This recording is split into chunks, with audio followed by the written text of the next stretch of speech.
Primeiramente, obrigado por estar presente aqui, né? Mais um evento do Senesp. Iniciamos esse ano de 2015 agora com essa palestra e nosso objetivo é ter uma por mês, de março a outubro, como fizemos no ano passado. A próxima nossa vai ser 29 e 27 de abril e social. É um assunto que está aí fervilhando no mercado, quem não sabe, pesquisa, a partir de junho terão obrigações imensas para as empresas cumprirem aí. Né? O funcionário não veio trabalhar, você não sabe por quê, se for acidente de trabalho, você esqueceu não, deixou de passar 24 horas para comunicar, vai ter muito. Mas eu não sabia o que estava fazendo com ele. Não tem conversa, a lei diz isso, daí está na rua. Então tem algumas obrigações, fechamento de folha, tem bastante coisa que vai crescer bastante a vida aí, vai fazer com que a gente tenha, talvez até que aumentar o pessoal de recursos humanos para poder cuidar disso. Já tem empresas grandes aí contratando gente para poder cuidar dessas novas obrigações aí. Mas, no ano passado, as palestras que nós demos foram bem frequentadas, nós iniciamos o trabalho de filmagem, né, gravação das palestras.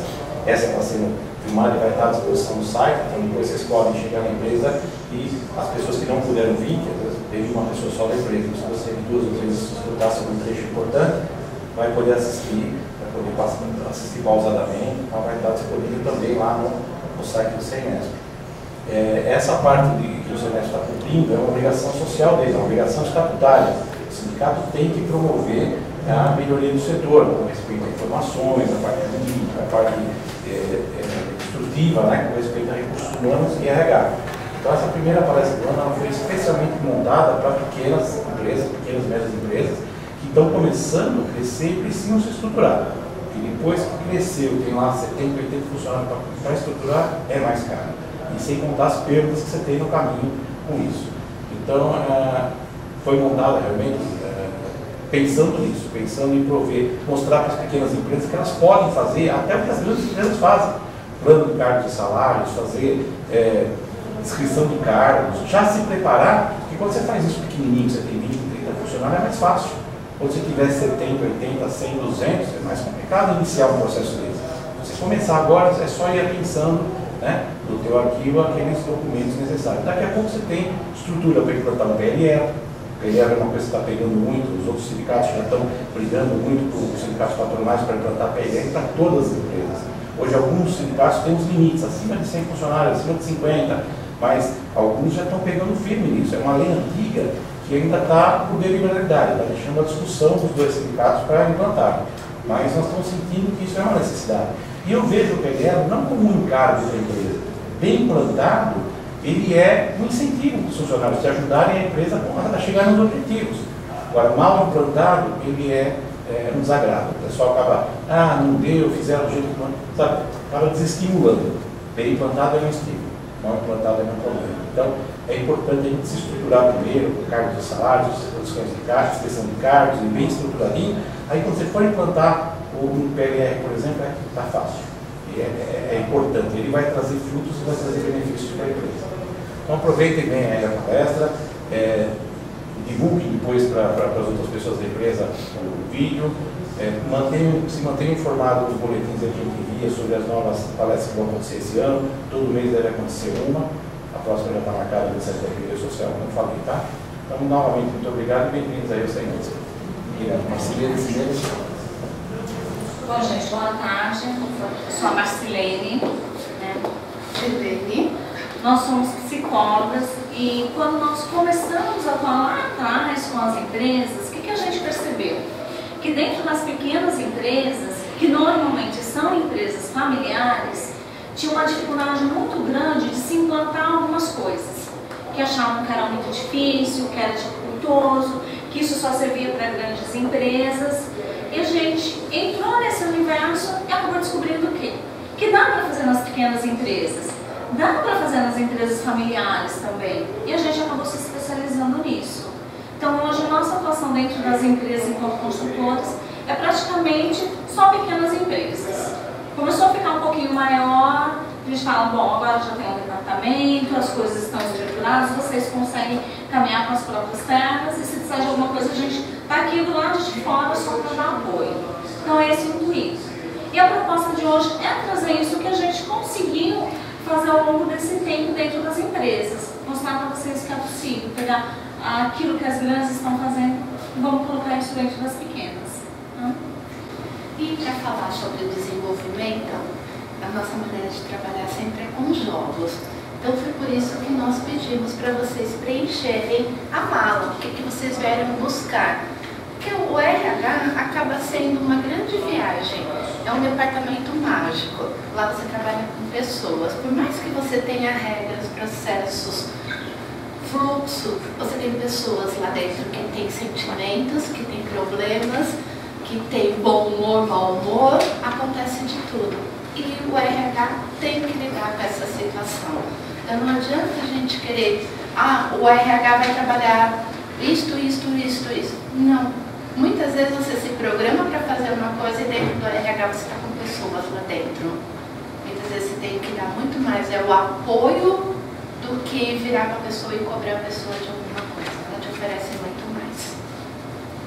E na nossa malinha, vocês foram colocando um monte de busca, né, que vocês vieram. Dentro do que nós lemos aí, acredito que nós vamos atingir todo esse passeio. A única coisa é que, assim, tem assuntos que nós vamos trazer, mas detalhado não é que vocês vão ser aqui expert, porque tem muitos assuntos.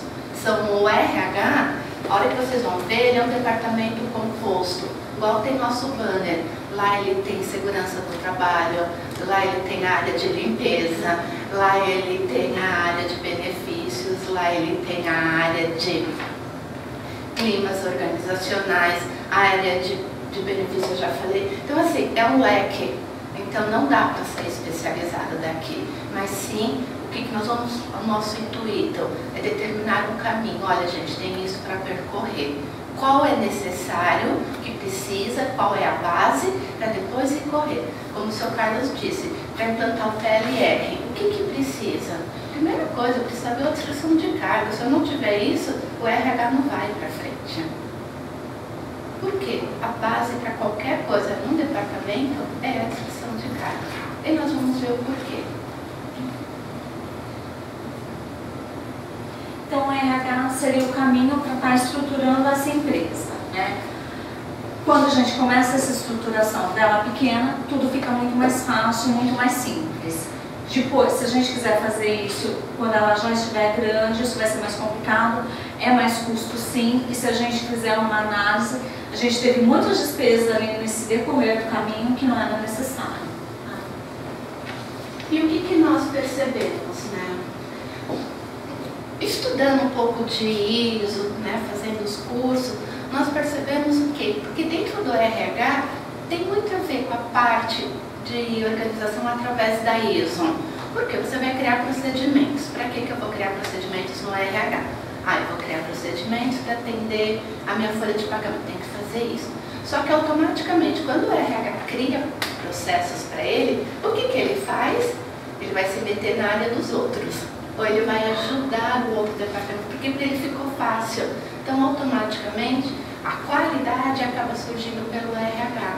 Por quê? Lembra lá, ele lida com pessoas. Nossa, Marcelene, teu trabalho está ficando mais fácil. É porque eu fiz processo. Olha como que fica legal o processo. Olha como é isso. Então, veio tudo da parte de ISO. Então, eles sempre caminham juntos. A gestão de RH, ele está basicamente baseado na implantação de uma ISO. E mesmo a gente colocando que é uma prática pouco utilizada ainda dentro das pequenas empresas, se a gente pensar no nosso dia a dia, tem muitas empresas que já têm algumas práticas, mas que não está formalizada, que não recebe um nome. Né? Por exemplo, a gente fala de descrição de cargo. Marcelene, mas na minha empresa não existe descrição de cargo. Você não tem lá a função do teu colaborador? Não tem isso. Tem que ter, ele tem um registro lá e nesse registro é uma função. Isso não tem como, é obrigatório.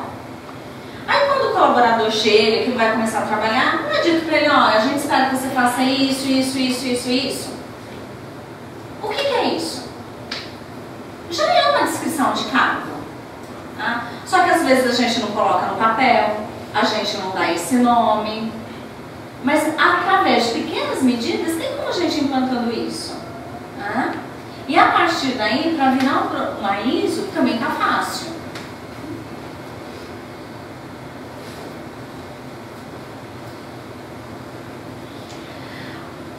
O que o RH e o processo de gestão de qualidade que a ISO traz para as empresas vão além de qualificar produtos e serviços. O que a gente consegue? A partir desse momento, a gente tem uma melhora na organização da empresa. Né? A gente consegue organizar melhor os processos. Organizando os processos, a pessoa, quando ela chega para trabalhar, ela já sabe o que ela tem que fazer, porque ela vai ser cobrada. Né? A gente tem o controle da produtividade dessa pessoa. Se eu tenho lá 3 fulanos para fazer determinadas atribuições, um deles faz com excelência, cumpre na medida certa e o outro não está fazendo. Se são as mesmas atribuições, o que está acontecendo? Ele não está cumprindo os processos da forma que deveria ser cumprido?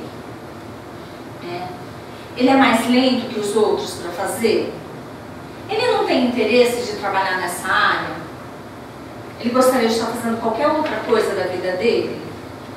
Então, todas essas perguntas que o RH vai começar a se fazer, tá? Dentro dessa estruturação. Redução de custos e número de erros. A partir do momento que eu tenho processos bem instaurados dentro da empresa, eu começo a ver, tem retrabalho?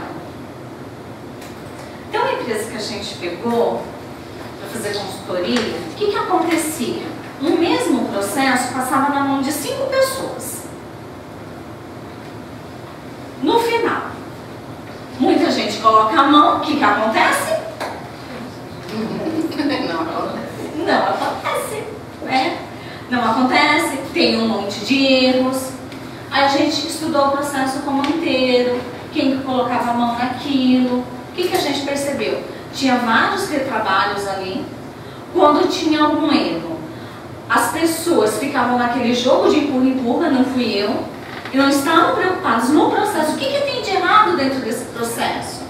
Não é que essas bruxas, não quer saber quem errou. A gente quer saber onde o processo está errado para corrigir e não ter mais os erros. E aí é onde eu tenho a diminuição dos erros. E é claro, se é um processo mais enxuto, o custo também é menor. Né? Então, uma das coisas que as empresas falam, mas eu sou pequenininho, não tenho investimento para isso. Na hora que a gente vai ver os ganhos, né, a gente acaba, mesmo tendo todo esse trabalho de implantação, uma redução de custos. Né? E o que a gente fala também nessa empresa, o que a gente teve que mexer foi nos layouts. Porque um departamento estava aqui, o outro estava no andar de cima. Só que não tinha, o do andar de cima tinha a ver com esse departamento. O que estava do meu lado não tinha nada a ver. Então a pessoa ficava subindo e descendo a escada o dia inteiro. Então assim, tá, é uma coisa simples, mas é a função de você parar. Você tem um desgaste do colaborador, um risco de acidente. Então olha quanta coisa é envolvida. Então assim, a gente muitas vezes fala assim, é bem isso, é empresa pequena. Mas vamos parar, o que dá para fazer nesse processo? O que dá para a gente melhorar? Se a gente pegar, quando a empresa vai começar, se a gente já pensar nesse layout, não é mais fácil. Esse departamento depende desse, esse produto daqui vem pra cá, essa comunicação é mais intensa. Vamos colocar lado a lado do que depois fazer toda essa alteração. E sabe, uma das coisas, né? Vai falar que o RH não faz nada da vida. A gente tinha um consumo de sapatos, lá tinha os sapatos EPIs apropriados. Eu tinha um consumo muito alto de sapato. Ele não estava me dando tempo que era de uso. O pessoal gastava muito sapato. Aí você para e fala, mas peraí, o que está acontecendo? Não está funcionando? Aí você vê que era um layout fora da empresa. Então você começa a reduzir custo de onde, assim, não é, eu vou mandar a gente embora para reduzir custo. A gente tem outras maneiras de redução de custo dentro de uma empresa. E com tudo isso, é claro que a gente tem uma melhora na credibilidade junto ao nosso cliente. Né? A partir do momento que a gente tem processos melhores, mais transparentes, as pessoas, quando elas vão falar, quando elas vão atender o cliente, elas atendem com segurança, elas sabem o que está falando. Tudo isso o nosso cliente vai sentir. Né? Agora, como fazer isso? Né? Se a gente conseguir aqueles 4 itens maravilhosos, não é? E a fórmula mágica para isso? Será que tem uma fórmula mágica? Fórmula mágica não tem, né? Mas tem um passo a passo que a gente consegue sim. E essa vai pelo caminho da qualidade total e RH. Primeira coisa, a empresa. Quando eu falo assim, eu tenho uma empresa, vou montar uma empresa, eu preciso começar a pensar nessa empresa. Para que eu quero essa empresa? Para que ela vai existir? Qual é a razão de ser dessa empresa? Aí a gente está falando da missão dela. Será que a gente para pensar nisso? Qual é o objetivo da minha empresa? E aí é um exercício que os diretores vão fazer para se olhar um pouquinho e olhar para dentro da sua empresa. Porque às vezes o diretor, ele até acredita que a razão de ser da empresa dele é uma. Aí a hora que ele começa a olhar, ele fala, eu estou desviando aqui, eu estou desviando ali, eu posso estar perdendo recursos. Qual é a visão? Onde eu quero chegar com a minha empresa? O que eu pretendo da minha empresa lá na frente? Ou eu simplesmente estou tocando o meu dia a dia?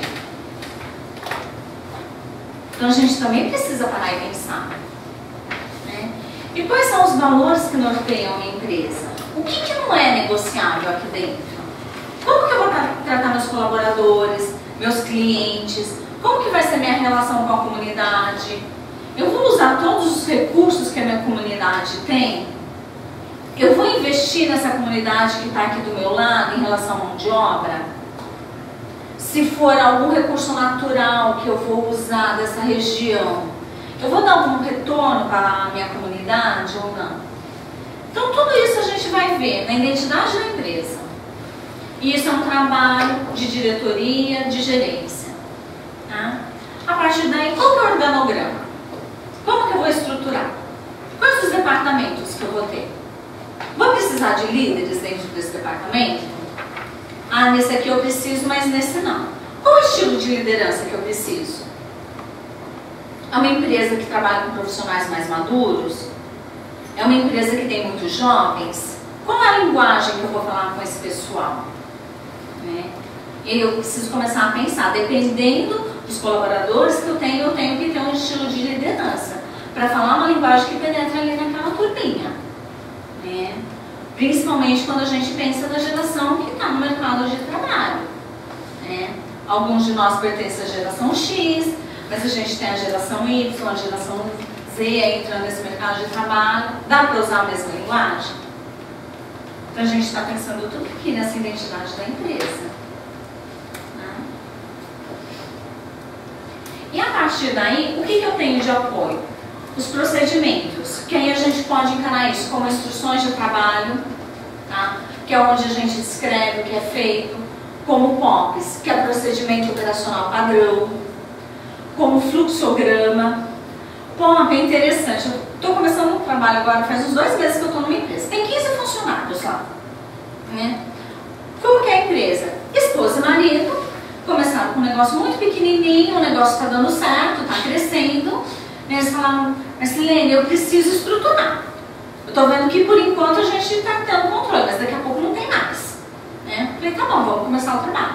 Estamos na parte de descrição de cargo, vamos começar a fazer os POPs. Virei para a pessoa responsável pela área de RH, que ela faz, dentro de pequena empresa assim, né? A pessoa faz o RH, ela faz o financeiro e o faturamento. Né? Virei para ela e o braço direito da diretoria. Virei para ela e falei assim, eu preciso começar a fazer os POPs, né? Que é isso? Falei, calma. Ó, tradução, procedimento operacional padrão. Ah, mas eu não tenho nada disso não. Falei, não. Falei, quando entra alguém, quando você sai de férias, né? Como que é? Ah, falou assim, ó, Marcelene, eu tenho um caderno aqui que eu vou anotando as coisas, o caminho no sistema, não sei o que. Eu falei, não. Você já tem alguma coisa? Isso é o princípio do nosso POP. A partir desse teu caderninho, que você vai anotando tudo, que tem os caminhos para quando você falta e tudo mais, a gente já consegue desenvolver o trabalho. Então não é que você não tem nada, você tem sim. Muita gente tem isso, às vezes até de cabeça, ou no caderno que você falou, e quando alguém sai de férias, toma o meu caderninho para você acessar o sistema. É o meu caderninho. A pessoa, o primeiro dia de trabalho dela, toma o teu caderninho, aí você vai anotar anotar tudo que eu estou te falando, tá? Então, é só dar os nomes certos.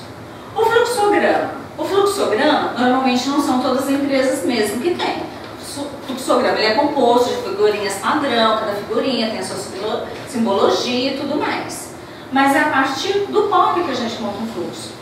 Precisa ter POP e fluxo? Não necessariamente.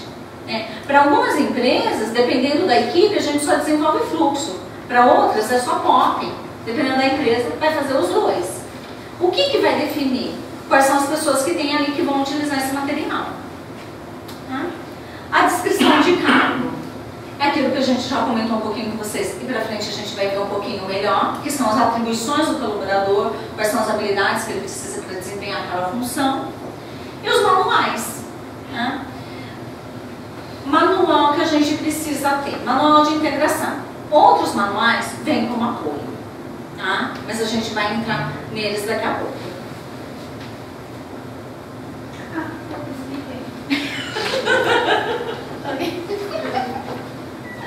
Pronto, voltou.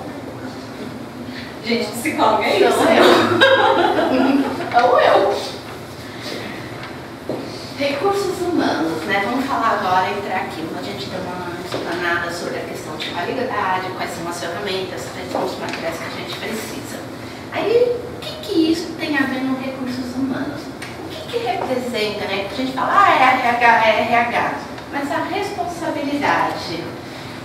São habilidades, são políticas, são técnicas, práticas, para quê? Para dar um direcionamento de como eu vou estar conduzindo o departamento, para que serve esse departamento. Ele tem a finalidade principal dele é administrar os comportamentos internos, potencializar o capital humano. Para quê? As pessoas são um foco importante. Não adianta a gente ter tudo bonitinho, os POPs, fluxo. Slene, minha ferramenta de trabalho não funciona. Tem uma rotatividade naquele departamento que é enorme. Eu tenho tudo que foi solicitado. O que está acontecendo? Quais são as competências que eu estou precisando para o meu colaborador? Aí sim começa o RH. Por quê? É potencializar o capital humano.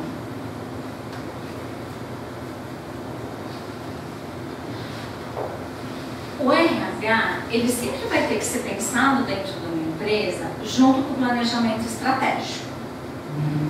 O que é planejamento estratégico? Não é bicho de 7 cabeças. Normalmente, lá mais pro final do ano, novembro, outubro, as empresas não param e falam assim, vamos analisar o que a gente quer pro ano que vem? Que mercado que a gente quer atingir?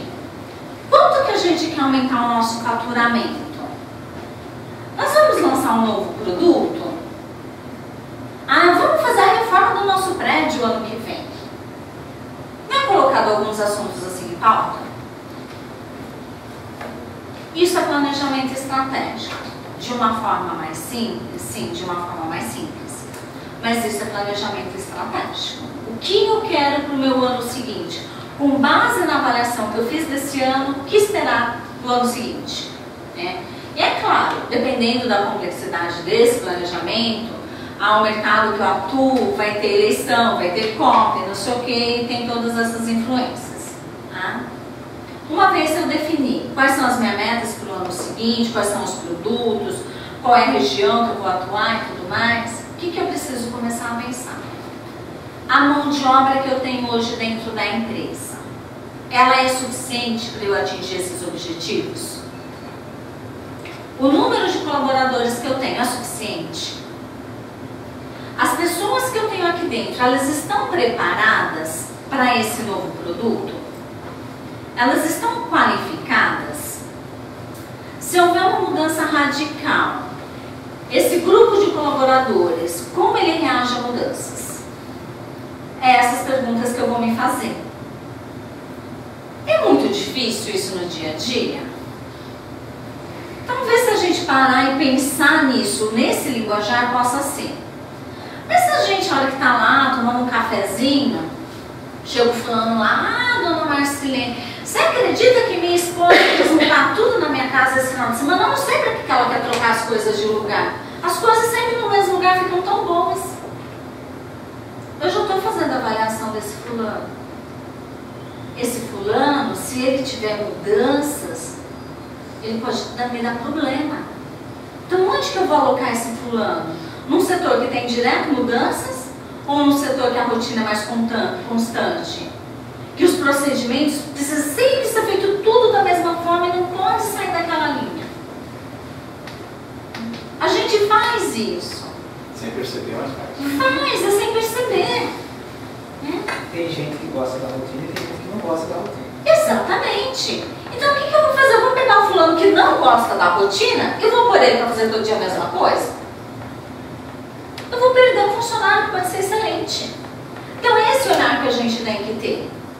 É a mesma coisa quando a gente vai cruzar uma avenida. A gente calcula a distância do carro que está vindo. E a gente sabe se está tendo de cruzar ou não. Isso é um cálculo de física, não é? A gente para fazer esse cálculo de física ali na hora. É a mesma coisa. Então todo mundo é acostumado a trabalhar com seres humanos. Então isso é inerente. Esse julgamento, essa avaliação é inerente a nós. Às vezes o que falta é documentar. E a partir do momento que a gente tem esse procedimento estabelecido, o formulário ali estabelecido, é fácil documentar. Porque é só você preencher quadradinho. E o planejamento a gente faz na nossa vida. Vamos chegar no final do ano, eu preciso trocar de carro, preciso isso, preciso aquilo. Eu tenho que ter. Algumas coisas a gente sacaneia com a gente mesmo, mas algumas coisas a gente cumpre. Então é bem isso. A gente sabe fazer planejamento, a gente sabe estipular meta. É só levar isso. E você trabalhando com 15, 20 pessoas, todo mundo tem o mesmo pensamento. Todo mundo, por mais que não vá para o papel, são seres humanos. Eles vão ter metas. Eles vão ter metas de estudo, sei lá, mas tem. Então a gente sempre trabalha para esse lado. Olha, gente, todo mundo tem. Vamos trazer isso para a empresa? Se a empresa crescer, nós também não vamos estar crescendo junto? Se a empresa tem uma meta, a gente vai ter mais estabilidades, isso não é legal? Então, essa é a função de uma pessoa do RH. É trazer essa realidade para o dia a dia.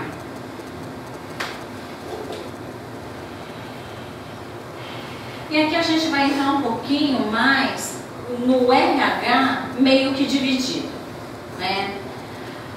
O RH ele vai começar quando a gente fala de pessoas, né?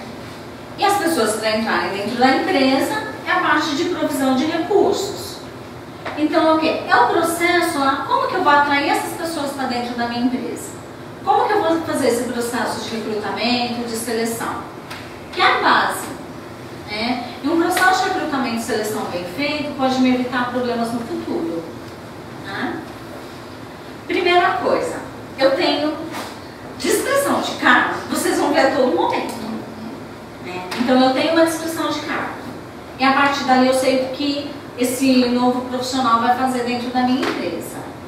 Então eu começo a olhar, a minha descrição exige o quê? Está exigindo isso, isso e isso. Está exigindo que o fulano ele tenha um curso técnico em informática e que ele seja uma pessoa dinâmica. Aí eu pego um currículo lá que a pessoa tem superior na área de TI, inglês fluente. É um profissional que eu preciso para a minha área? Marcelene, mas ele é acima daquilo que eu preciso. Olha que bom.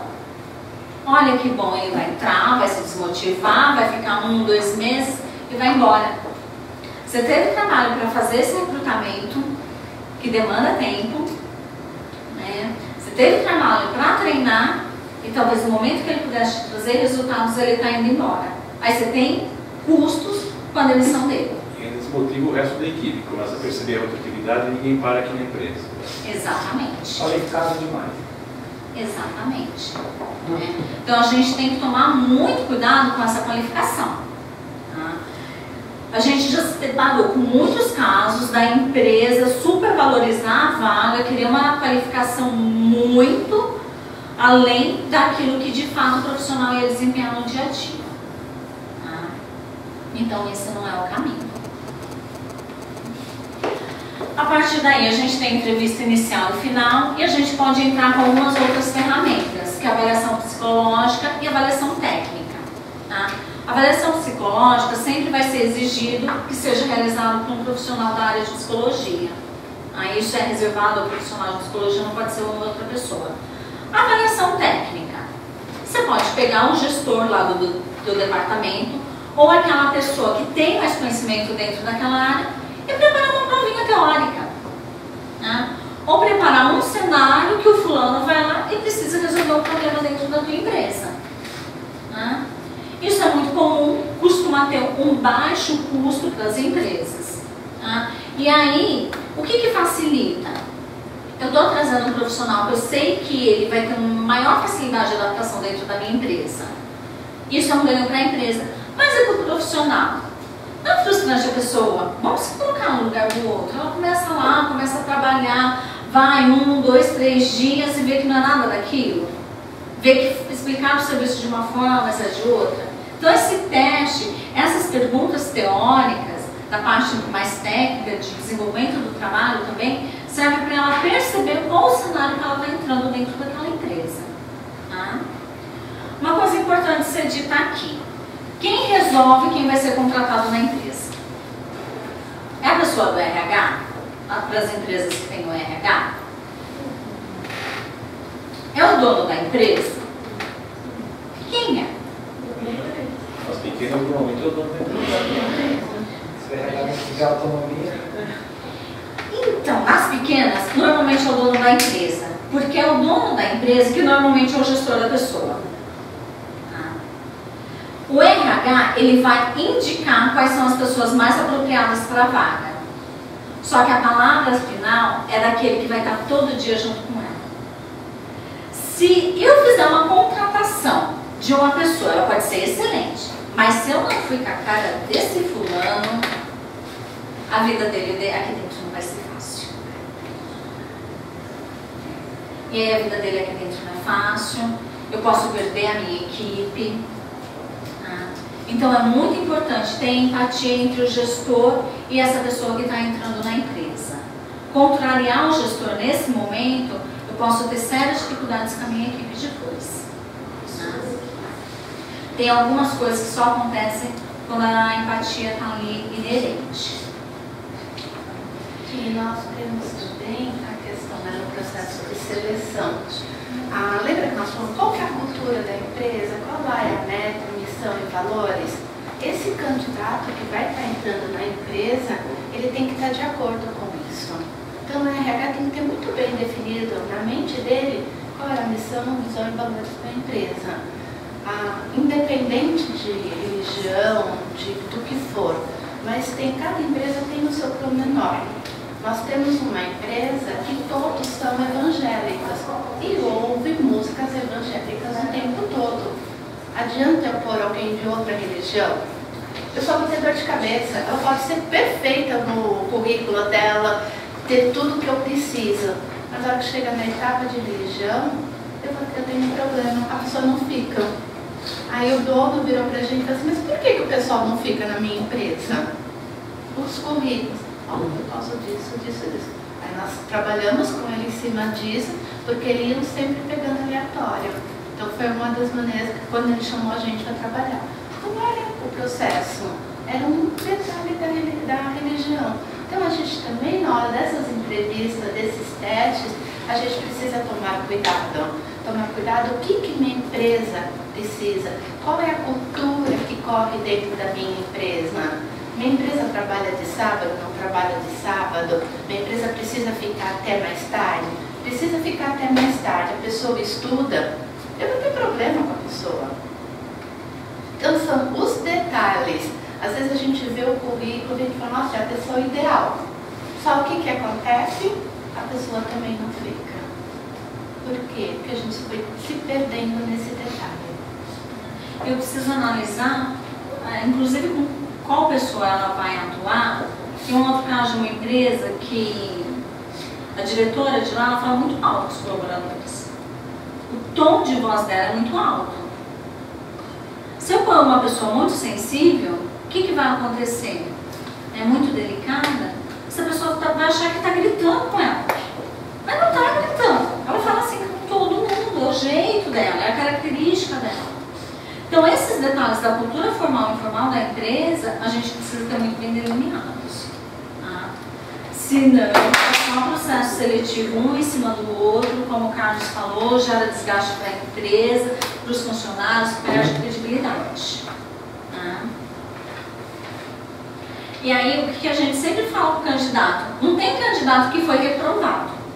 Tá? Tem candidatos que estão mais dentro do perfil da vaga. E como consiste, né, a análise e a descrição de cargo? A gente trouxe um exemplo simples.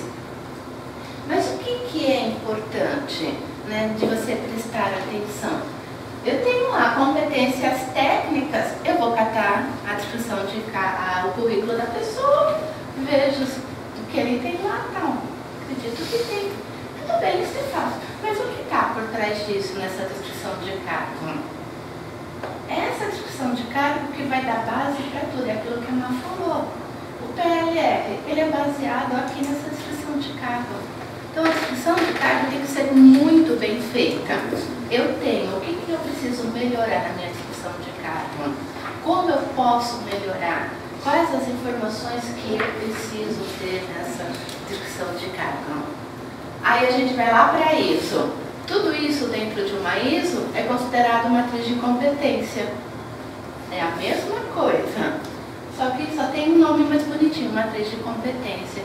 Onde que eu estou tendo as minhas competências lá, as minhas habilidades.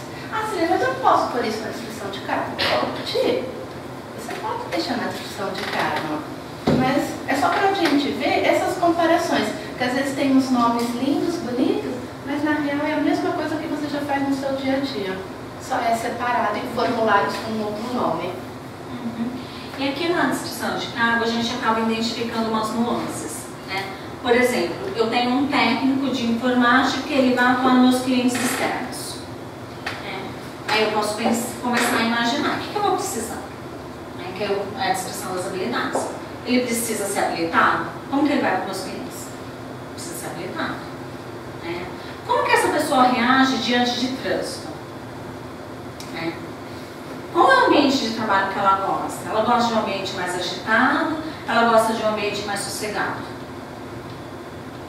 A gente trabalha muito com a área de TI e tem vários casos de técnicos excelentes que a gente desclassifica, por quê? Eles não aguentariam o trânsito. Às vezes, a hora que a gente pega a avaliação psicológica deles, eles já estão num nível de estresse tão elevado que eu vou pôr ele no dia a dia, pego uma sexta-feira, 5 horas da tarde, chovendo. Esse cara vai surtar no trânsito. Ele não é a pessoa indicada, mas a habilidade técnica ele tem, tudo bem. Só que a pessoa, ela não é cindida, dividida. Ela é um ser humano. E eu preciso olhar enquanto ser humano. E já aqui no ano passado teve, né, um treinamento sobre descrições de cargo. Cargos e salários. Cargos e salários, que foi comentado. Ele falou isso. Que foi dado as principais, como você faz uma descrição de cargo. Então é um dos motivos que a gente não entra nos detalhes. E se em algum momento vocês quiserem interromper, fazer alguma pergunta, fiquem à vontade. Eu queria fazer uma colocação. O que ela está falando é importante, porque tem que ver a descrição do cargo, o cargo e salário, depois vem a parte do PLR, uma coisa puxando a outra. Se você não tem uma descrição de cargo correta, na hora que você montar o cargo e salário, propriamente dito, muitas vezes a gente pega empresas médias, já que cresceram um pouquinho mais, 30, 40 funcionários, você vê dois fazendo a mesma coisa, um ganhando 1.700, outro ganhando 3.000. Exatamente a mesma coisa. Ah, mas esse é mais antigo. Mas o que eles fazem? Exatamente igual, a mesma função, entendeu? Nós vamos ter trabalho futuramente trabalhista, vamos ter uma ação trabalhista, porque tinham duas pessoas fazendo a mesma função e ganhando muito diferente. Aí um entrou agora, daqui a pouco ele está com 2 anos de serviço, o outro está com 5, já está com um tempo de casa suficiente. Problema trabalhista pela frente. Então isso ajuda a você a qualificar os funcionários. Quando eles entrarem realmente como júnior, como pleno, como sênior, subir no momento certo, subir se ele teve crescimento intelectual, ele estava no curso técnico, agora ele terminou a faculdade, ele ganhou mais, né, conhecimento teórico, então permite você promover essa pessoa, você tem um motivo para promover.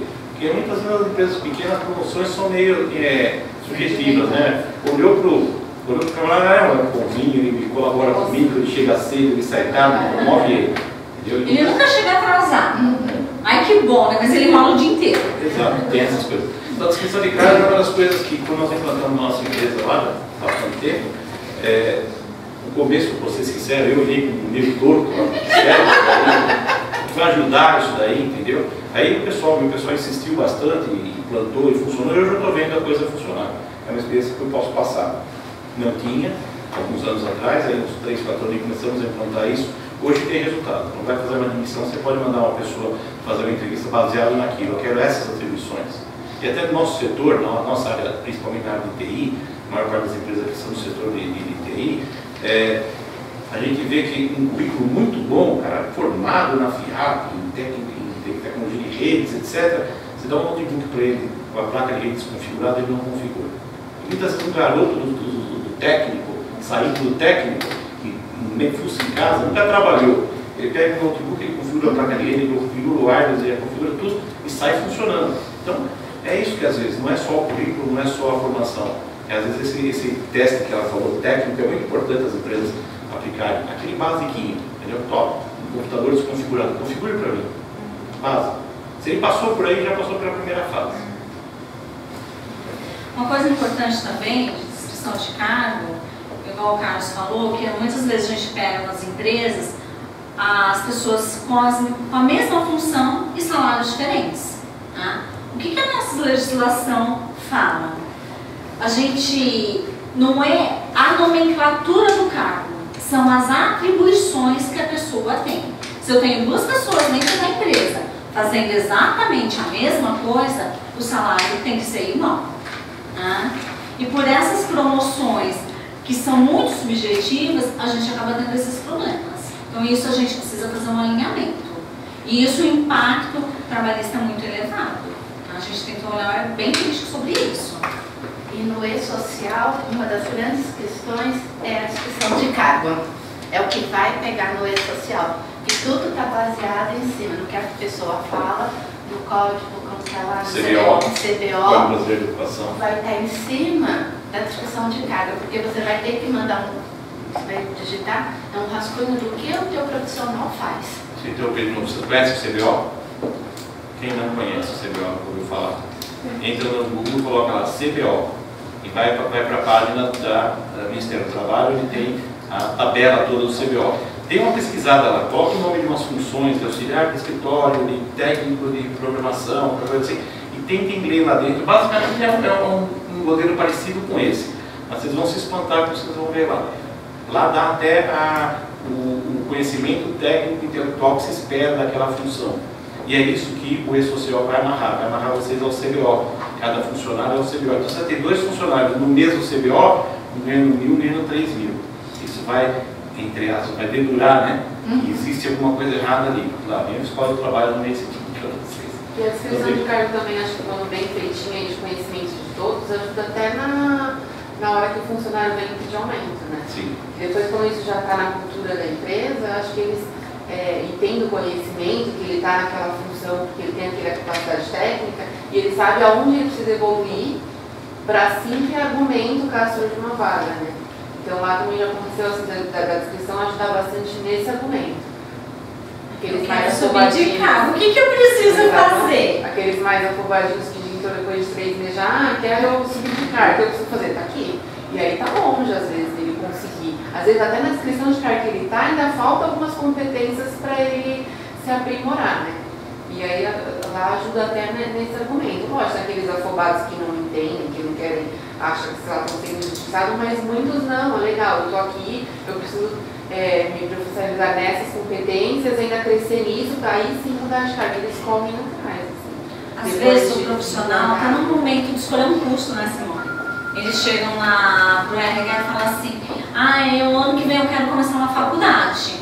Você pode ver dentro da minha descrição de cargo qual que é o curso mais indicado? Para eu conseguir uma promoção, quais são os treinamentos que eu preciso participar? Tá? Então, principalmente para um pessoal mais jovem, a gente consegue até dar esse direcionamento de carreira também. E assim, nós estamos, você fazendo uma análise do CPO com a descrição de cargo, você vê cada cada absurdo. Nós temos funções que, bom, a pessoa é da área de TI, só que o registro dela está como assistente jurídico. Porque eles pegam o código qualquer, coloca lá e manda ver. Então, isto vai ser, o E-Social está terrível em cima disso. Então, é um dos motivos que a gente pega a distribuição de carga e a base para tudo. E a gente precisa fazer esse trabalho de olhar, quem tem contabilidade externa, né? De ver como que foi feita as classificações do CBO, tá? Às vezes a gente até manda de uma forma muito redondinha para a contabilidade, mas na hora da contabilidade, cadastrar isso, codificar. Na verdade, como isso nunca foi exigido, qualquer coisa que você colocava passava. Então, muitas vezes, lá na minha contabilidade, quando nós fomos provocar eles sobre, o CBO está correto, acho que sim, a menina lá coloca algum, né? Então, quando se for ver, estava tudo errado, tem muitas coisas discrepantes. Né? Muitas vezes a contabilidade não entende do seu negócio. Até porque também, às vezes, a gente inventa cargo, na verdade, nós empresários, né? Põe lá, auxiliar técnico de ajudante do desmontador de computador. Não existe. Tem outras nomenclaturas já apropriadas dentro do CBO que você pode usar e padronizar aquilo lá, entendeu? Então, muitas vezes inventam-se cargos. E agora, com a utilização, voltando para o CBO, vai ter que usar a nomenclatura correta. Você vai até mudar o nome, mas o código você vai colocar correto. E aquele código vai te amarrar com aquelas funções. E é o que ela falou, se o técnico de TI está com assessor jurídico, não está muito sério. Posso fazer uma pergunta?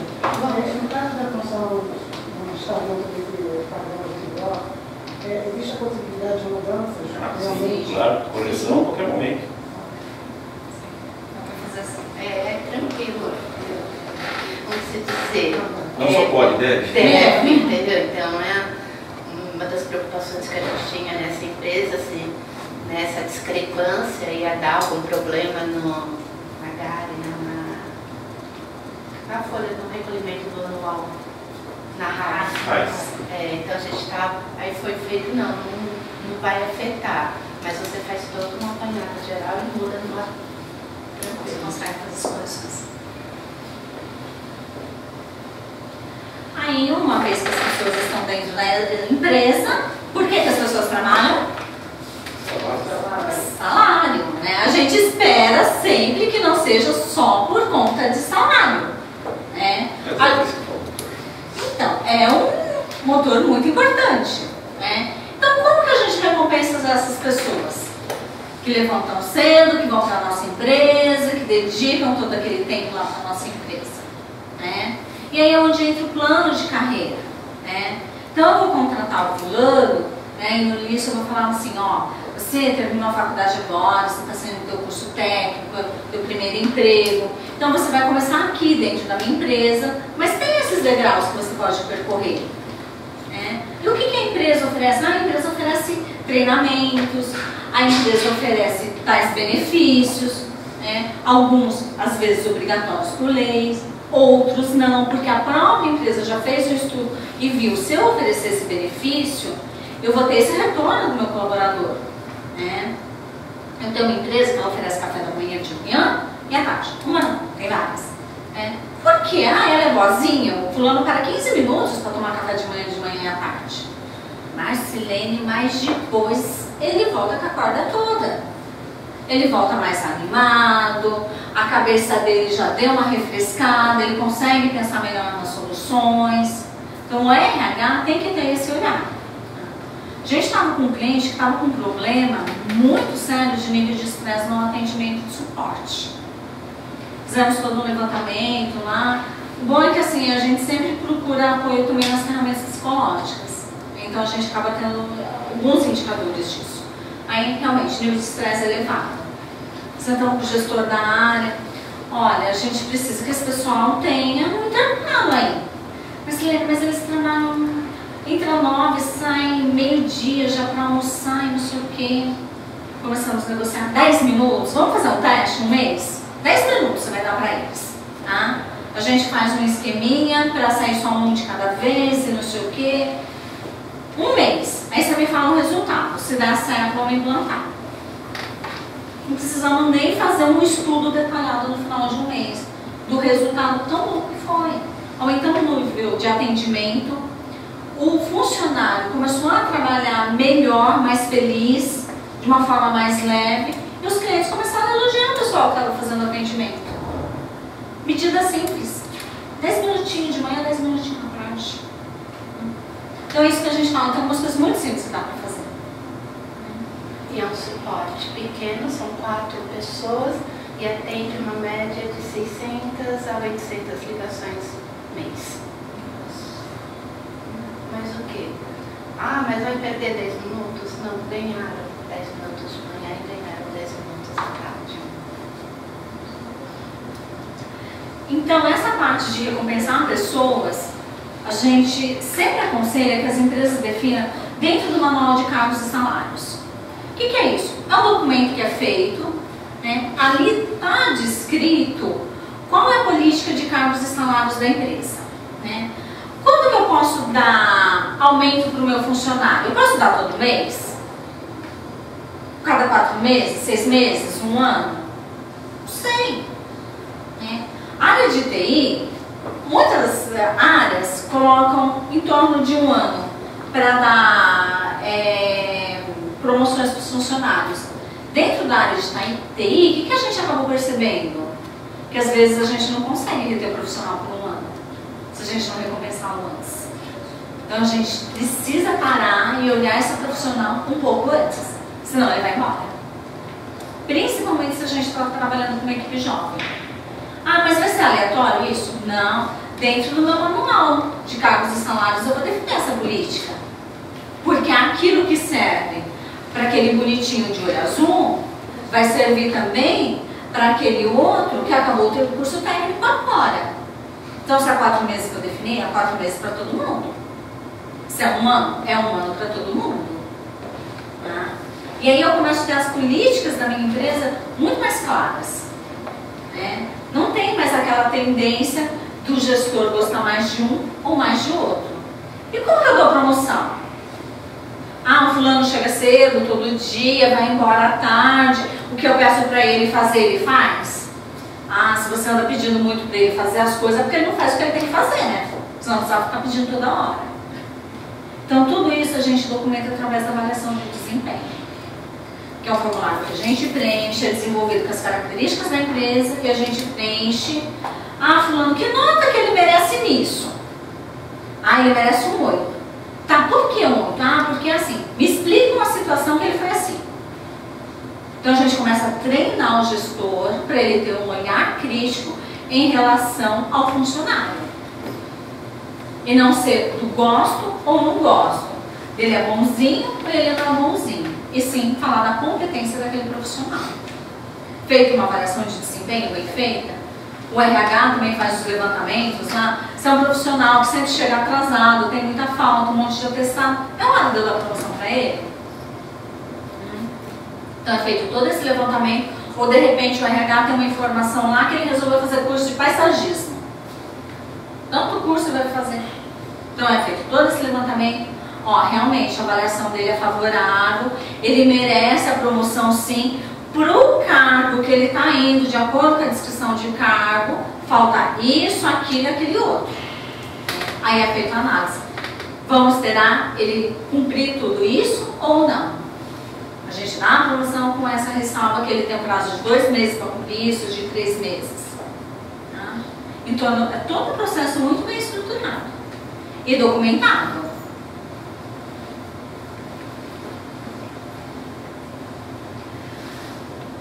Ainda dentro do manual de cargos e salário, ali a gente monta a tabela de todas as funções, de todos os salários que tem na empresa, para a gente não ter esses problemas de paradigmas, tá?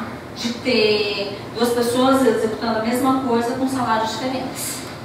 E a gente faz uma avaliação de cargo. Quais são os cargos importantes para a empresa? Aqueles cargos que realmente têm um reflexo direto no negócio da empresa, em geral, eles têm salários mais altos. Então é todo esse estudo que é feito. E aí a gente entra no manual de integração. Para que eu preciso de um manual de integração dentro da empresa? É por isso que a gente vem falando. O que esse colaborador vai fazer isso? Quais são os direitos e quais são os deveres desse colaborador? Ele sabe o que a empresa faz? A gente não falou que a missão, visão e valores e o organograma a todo momento precisa ser valorizado? Que a gente usa isso a todo momento? Então, o manual de integração é o direcionamento daquele colaborador. É mostrar para ele, ó, você está entrando, aqui estão as regras do jogo. Aqui você sabe o que você vai estar fazendo. O que a nossa empresa pode estar oferecendo para vocês. Silene, mas eu tenho lá umas folhinhas, já que eu faço, tal, eu dou outro nome. Não tem problema. É só catar todas as informações e colocar num único. Encadernar, entendeu? Por quê?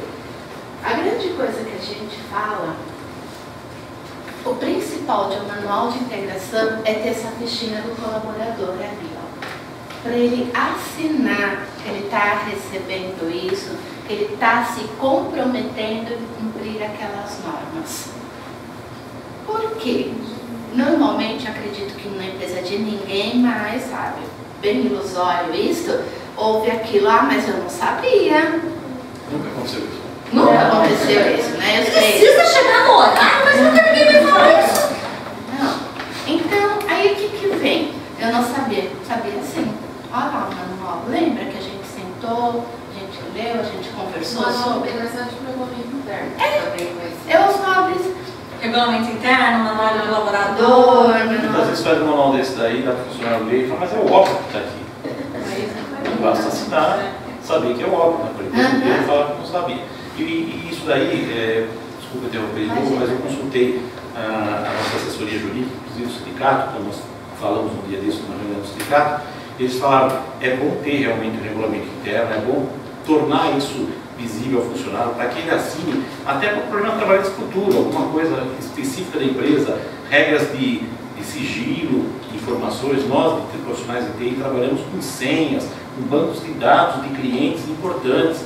Nossa empresa presta serviço para uma empresa enorme que tem um banco de dados de cartão de crédito. E um dia um dado desse pode ser surrupiado por alguém que não seja nem nosso funcionário, mas vai vir em cima da nossa empresa uma cobrança sobre o sigilo. E se você for cobrar isso para o funcionário, não tiver isso muito claro, estruturado, você não tem argumentos jurídicos para poder agir. Então, isso, não só as regrinhas da empresa, mas todas as normas de sigilo, de manual de confidencialidade, termo de confidencialidade, muito bem escrito, assinado. E dizer para o funcionário que está entrando, olha, você vai ler esse manual agora, você tem os minutos para ler, assinar, direitinho, mas fica ciente que tudo que está aí eu sei que você sabe, mas é norma da empresa aplicar e colher a assinatura, para que fique registrado que você está ciente de tudo isso. Isso dá uma diferença terrível. Eu tive um caso do funcionário uma vez que saiu, que ameaçou usar uma senha que não devia lá, nós damos uma notificaçãozinha para ele, mas rapidinho ele se apresentou, pediu desculpa, não faço mais, nunca mais teve problema, entendeu?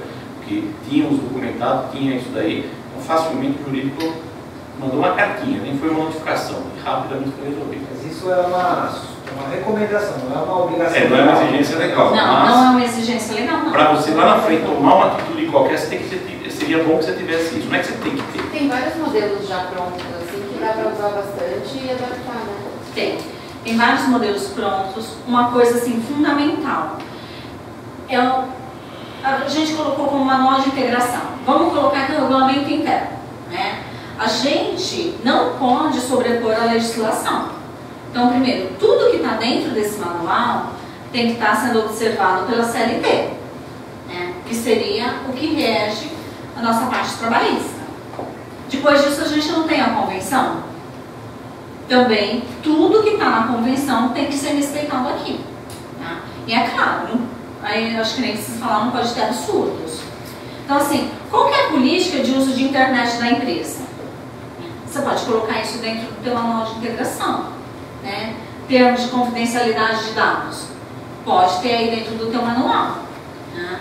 Agora, alguns cuidados a gente precisa tomar. Se é um manual de integração, principalmente se a gente usar esse nome, tem os deveres do colaborador, claro que tem, mas os direitos dele? Aqui também tem que constar quais são as obrigações da empresa, quais são os direitos que ele tem, né? E é uma forma também da empresa fazer o marketing dela. Ó, a gente oferece isso para você, você tem esse benefício adicional, né? Eu tenho um cliente que toda sexta para cada departamento é destinado uma verba X para o pessoal sair. Então isso eu divulgo aqui. Né? Tem outra que tem a manicure, que vai lá uma vez por semana dentro da empresa.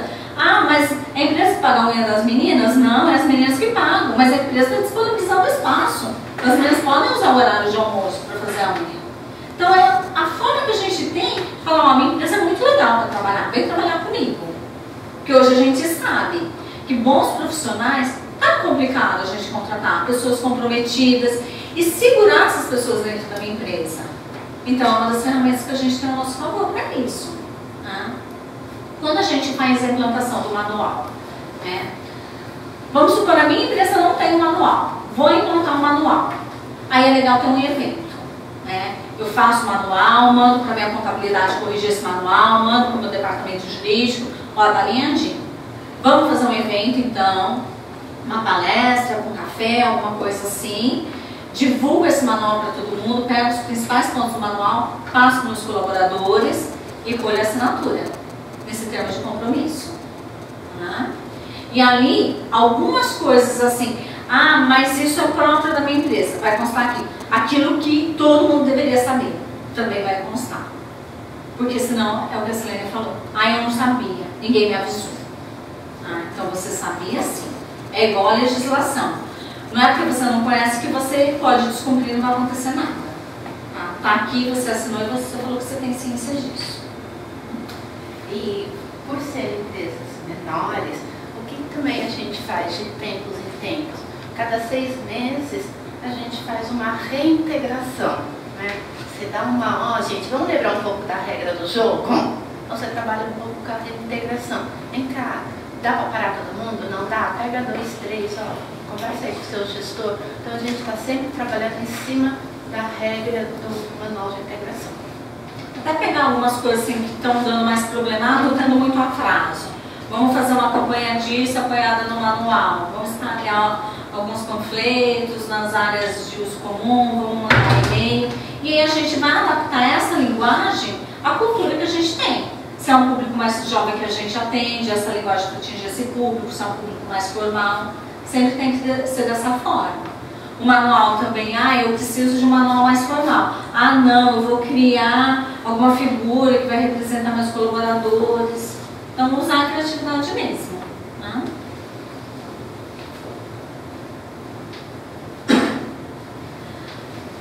Na parte de manutenção de recursos, né? Vou manter as pessoas dentro da minha empresa. O que eu preciso? O que esses colaboradores pensam da minha empresa?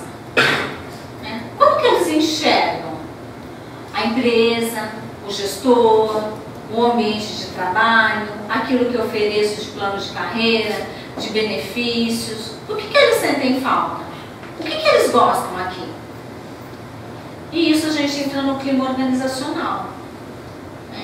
É onde eu vou levantar essas informações e depois fazer um trabalho em cima delas.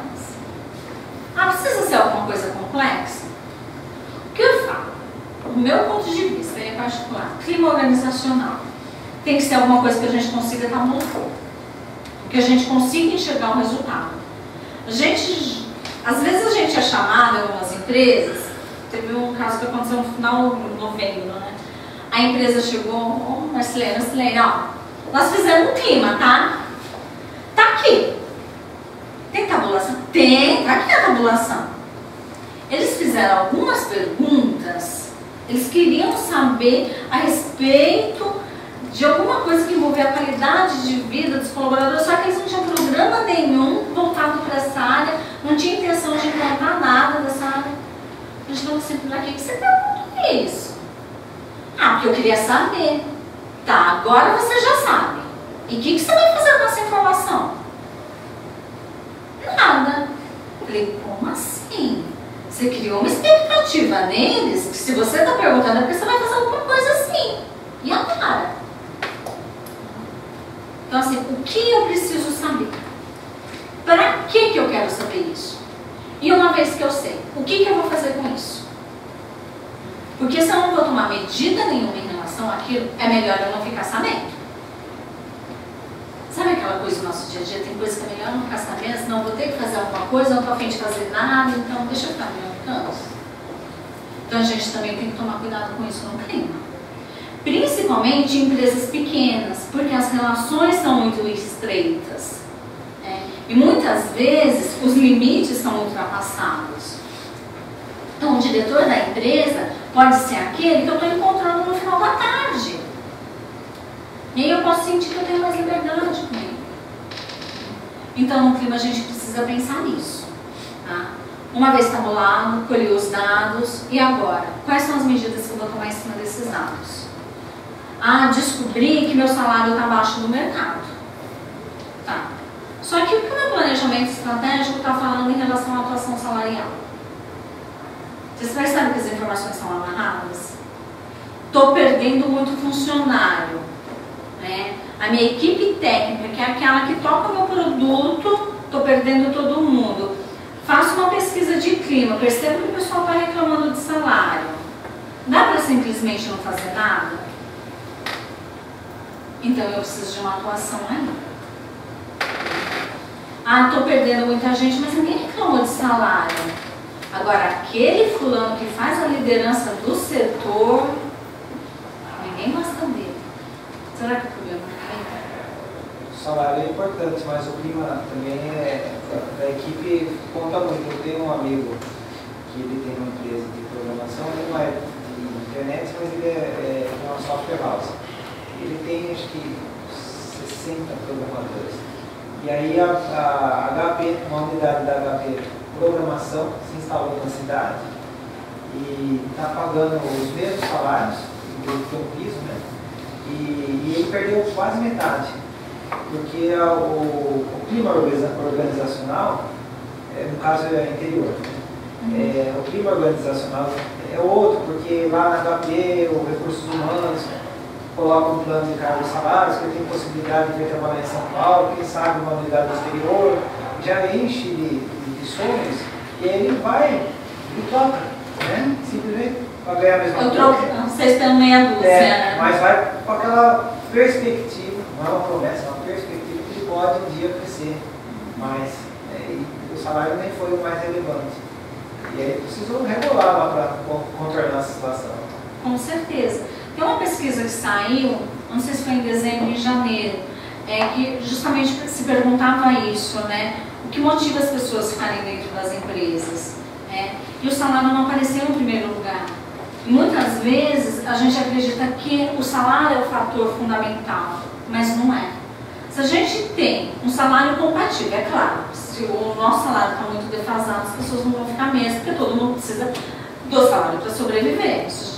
A gente já parte daí. Mas se meu salário é compatível com o mercado, eu tenho uma política de benefícios condizente para aquele grupo que eu atendo. E eu tenho um bom ambiente de trabalho, às vezes a pessoa recebe oferta para ganhar mais e ela não vai. Ela pensa duas vezes. Eu gosto dessa empresa, me dou bem com todo mundo, sou respeitado, não sou só um número aqui dentro, eu prefiro continuar aqui. Então, o clima ele vai trazer esse olhar um pouco para a gente perceber o que os colaboradores estão enxergando da minha empresa. E a partir daí eu saber quais medidas que eu posso tomar. Tem algumas coisas que a gente consegue resolver de forma mais fácil, outras são um pouco mais complexas, né? Mas a gente principalmente dá uma devolutiva. Ó, a gente percebe que você tem insatisfação, vamos ver até onde a gente consegue ir, até aqui dá, daqui para frente não dá, fica para um segundo momento, ou para a gente fazer isso, precisa daquilo. Às vezes a gente até consegue negociar com os colaboradores. Né? A gente precisa de uma redução em tal área. Vamos todo mundo se empenhar nessa redução? Essa redução acaba sendo convertida para vocês. O mais importante do clima é a devolutiva. Porque normalmente é o quê? Você recolhe a informação e fica guardado na gaveta. Segredo. É segredo. Então, muitas vezes, tem coisas que não dá para fazer, mas é mostrar para o colaborador, ó, isso daqui, infelizmente a gente não consegue, por mais que a gente tenha força de vontade, está fora da nossa realidade. Então você vai estar conversando com a pessoa e isso você trabalha com a pessoa de uma maneira clara, ela vai sentir a confiança, foram sinceros. não fizeram preencher isso só para encher linguiça. Eles deram valor naquilo que eu falei.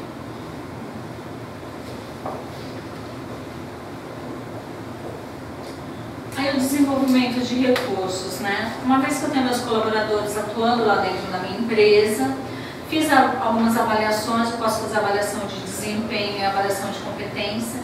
Avaliação de desempenho a gente coloca como aquela avaliação mais individualizada, que o gestor faz o colaborador.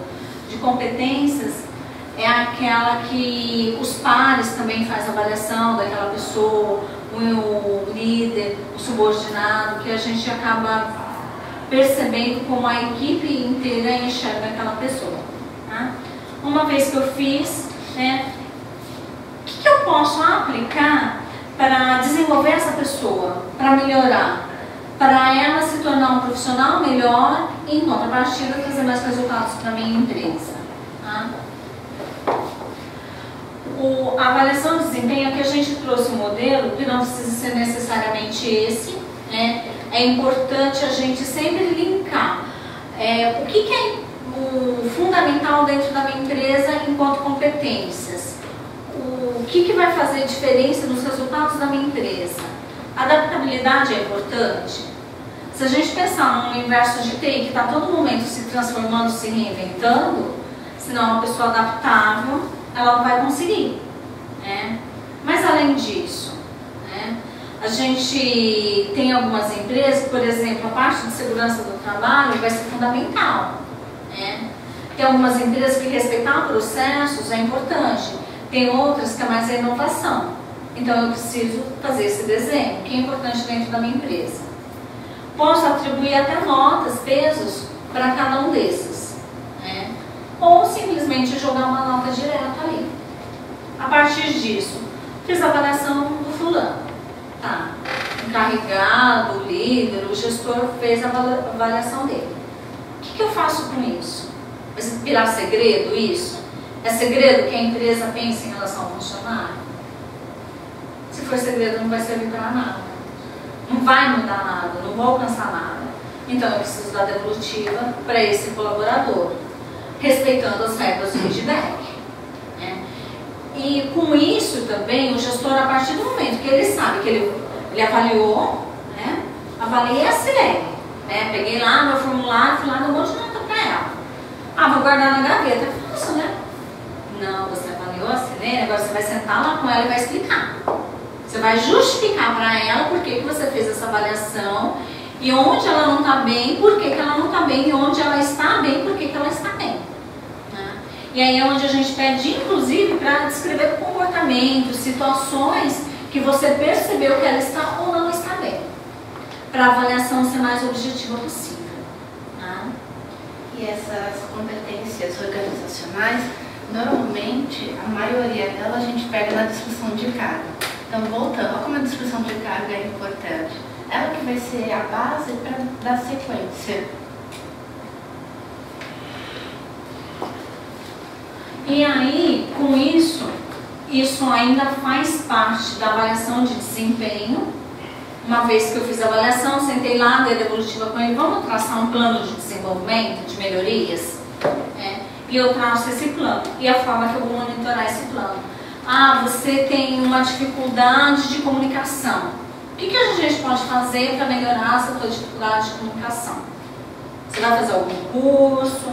Você vai começar a ler mais? Posso te corrigir no dia a dia de uma forma um pouco mais sutil? Vamos estabelecer aí. Como que você vai se sentir à vontade com isso? Daqui quanto tempo a gente vai sentar e ver se melhorou isso? O que a gente vê é sempre trazer para o dia a dia. Não adianta fazer um monte de formulários e não ser usados. Nesse caso, nós estamos com uma empresa, já tem, estamos com 4 anos, há 2 anos está sendo preparada uma pessoa para assumir a gestão. E é com avaliação que está, ó, você cumpriu, você não cumpriu, você está nisso, a gente precisa de tal, você vai, é isso que a Ana falou. E assim, ó, é sempre sentando e conversando, sempre mostrando para a pessoa. Então é a maneira mais simples e eficaz de recursos humanos. O que que a gente precisa? É só ter esse discernimento. E sempre falar, ó, você fez isso, você teve a pontuação tanta, mas a gente precisa para ser líder, aí a gente vai lá no nosso cargos e salário, eu preciso disso. Você vai querer? Porque às vezes a gente investe tanto no ser humano, quando ele foi embora.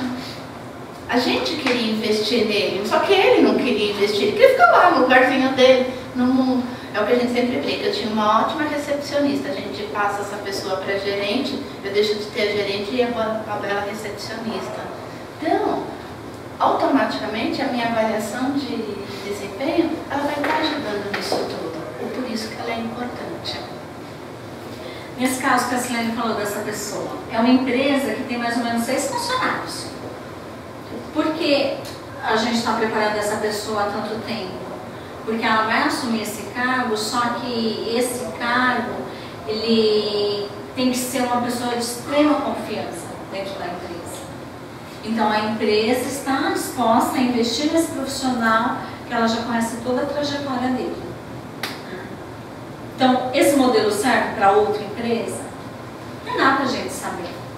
Depende da função, depende das atribuições. Essa menina ela já está há 10 anos na empresa. Ela entrou como a menor aprendiz do campo, né, lá do ABC. Ela já está há 10 anos. Agora ela teve uma promoção que a gente fala horizontal. Ela está sendo. Aí ainda quando ela completou 10 anos, são 6 pessoas na empresa. Ela ganhou um cruzeiro, um mini cruzeiro de 10 anos. Então assim, não é coisa, não. Mas o que? Foi estipulado lá no planejamento que quando chegava em dezembro ela ganhou 3 dias no cruzeiro, acho que deu. Foi uma maravilha. Ela está uma pessoa que você está investindo, ela está crescendo com a empresa e o melhor de tudo, tem toda a confiança da empresa. Jovem. Então assim, é todo um trabalho para vocês só verem que dá para fazer tanto com 10, com 5, com 50. Não é nada mirabolante. É só você documentar o que você está fazendo, para você ter registro. Você ir lá e falar, olha, eu fiz isso dessa fulana, eu estou acompanhando essa pessoa.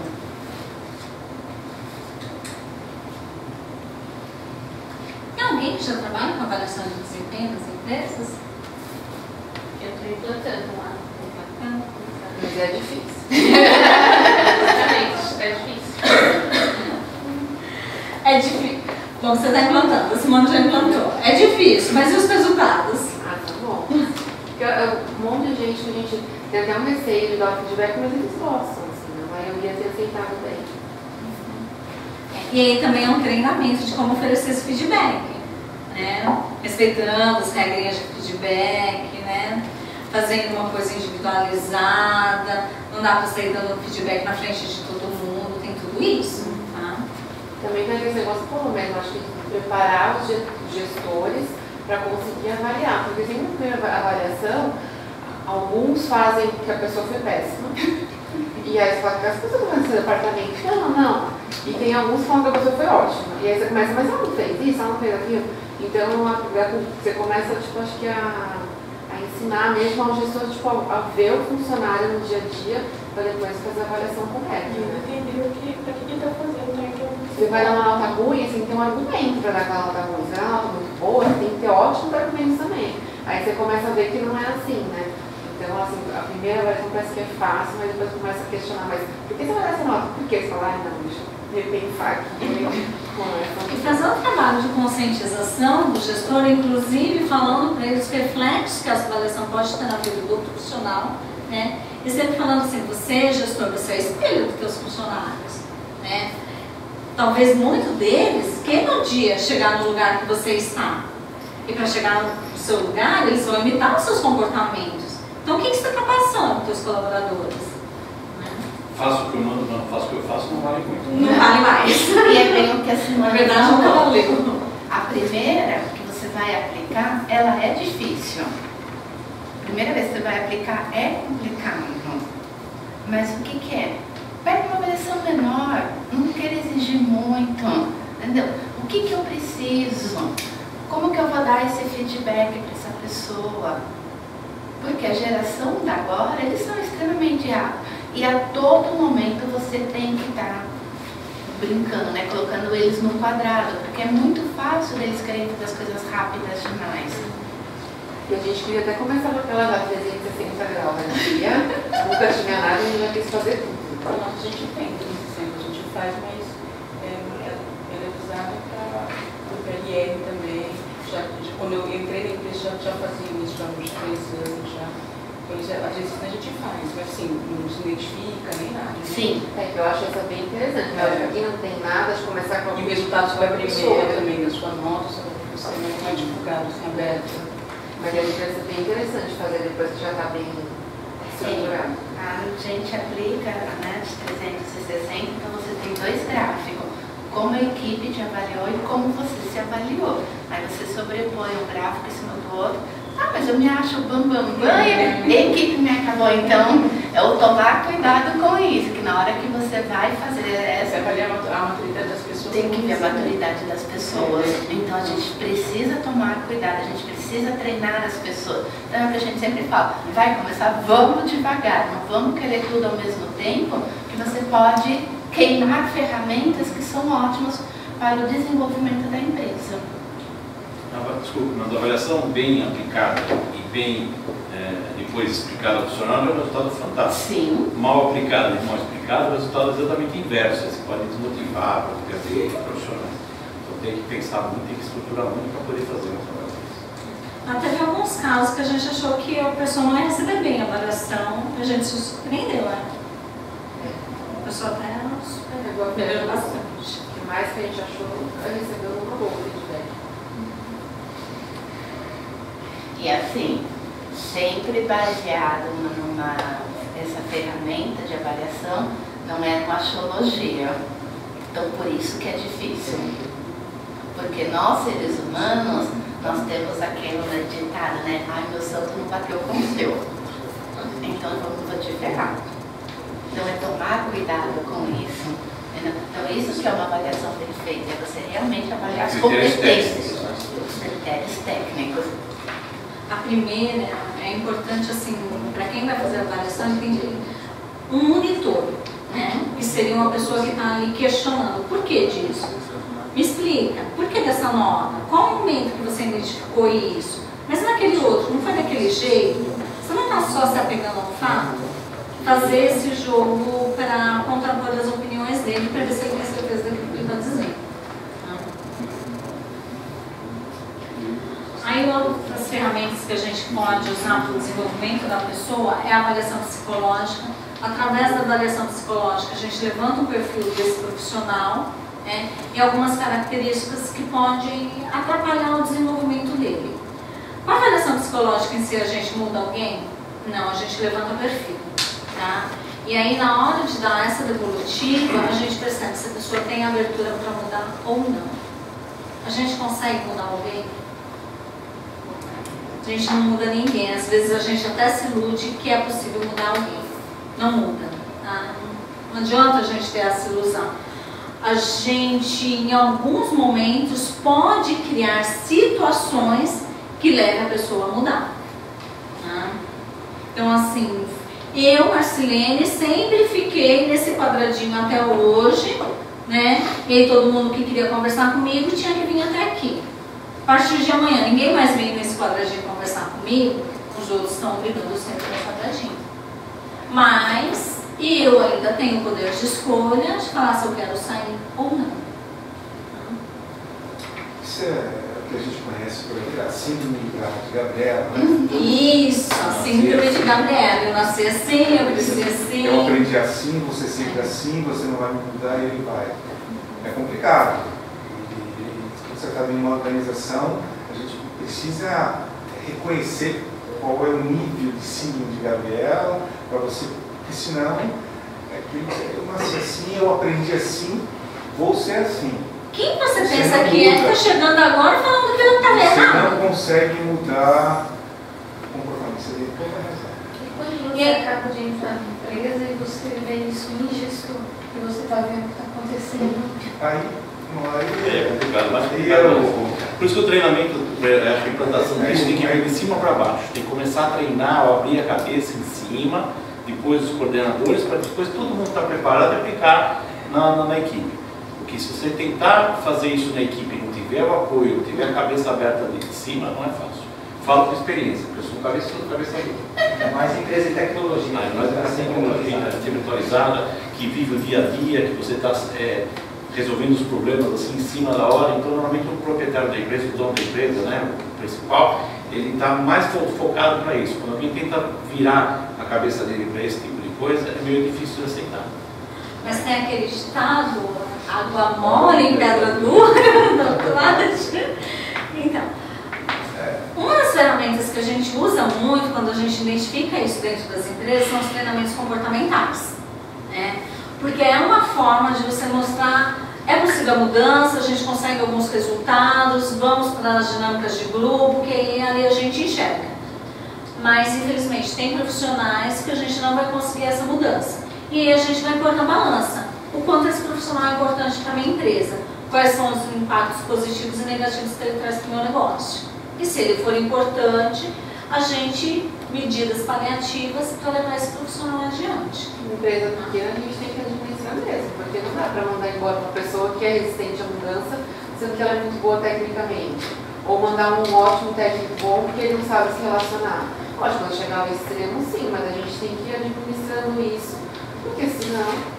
Chamando para feedbacks, ou aproveitar o quadrado onde ele está para uma função específica. Aquilo que você falou no começo, era um bom técnico, mas não sabia falar, era um ogro, mas era um excelente técnico. Então coloca ele numa caverna, isso, isola ele abre só uma portinha, ó, tá aqui a máquina.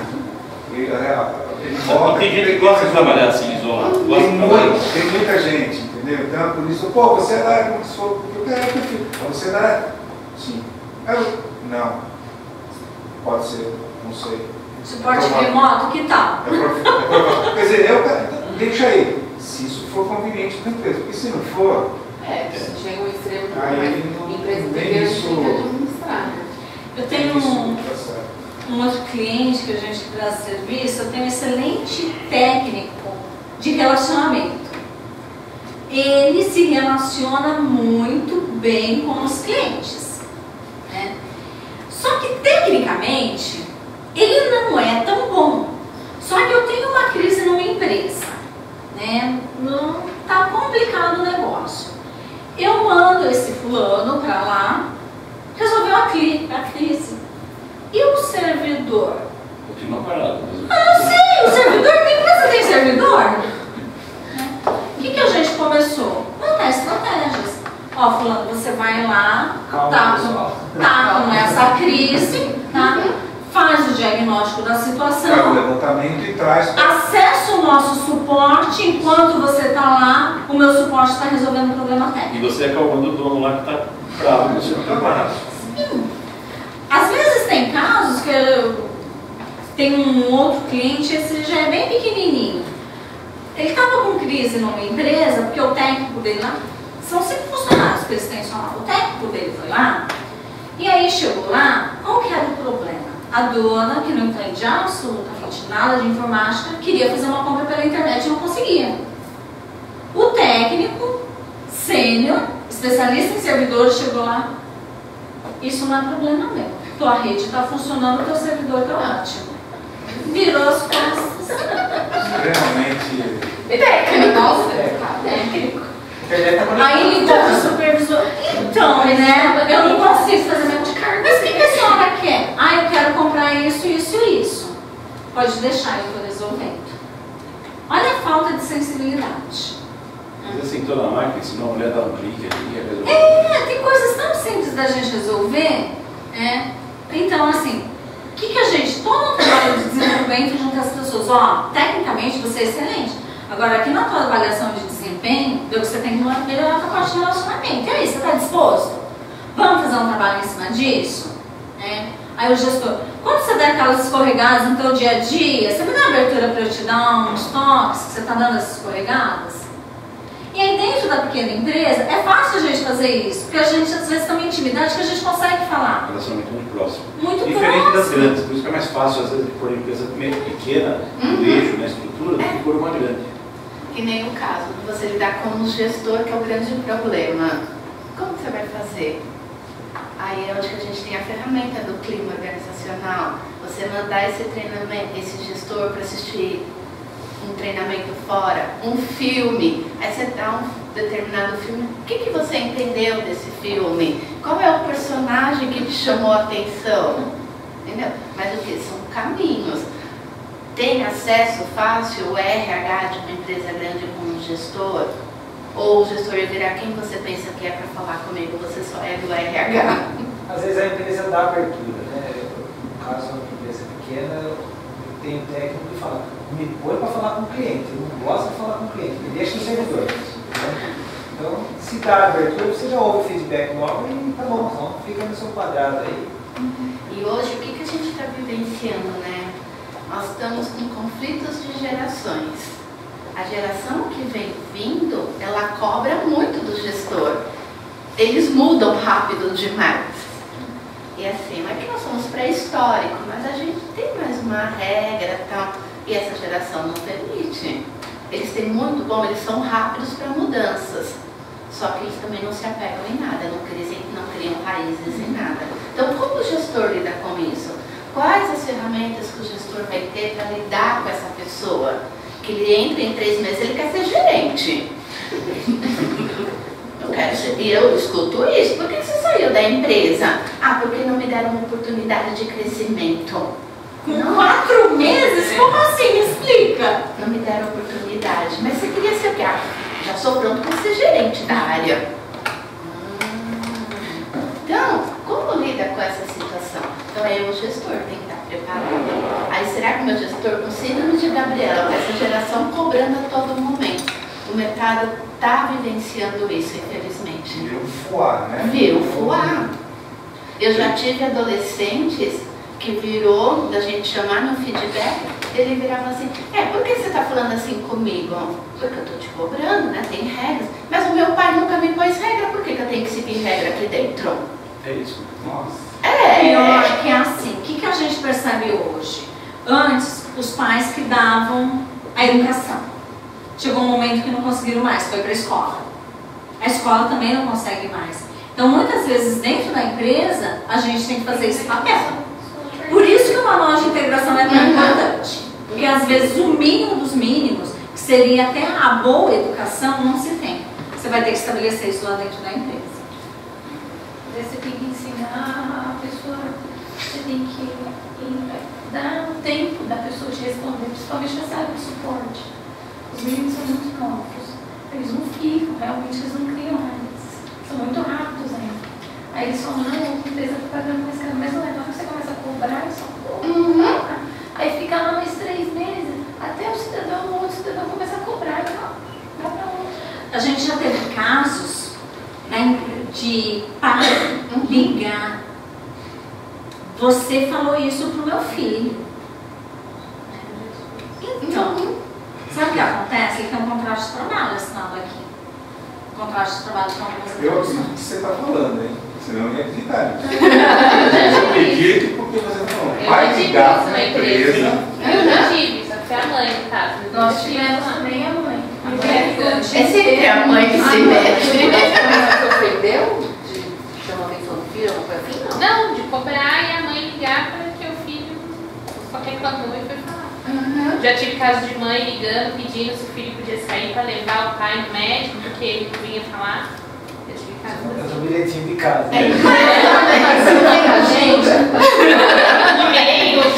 A gente se depara com uns absurdos que a gente não acredita. Que talvez, assim, na nossa geração, isso seria impossível.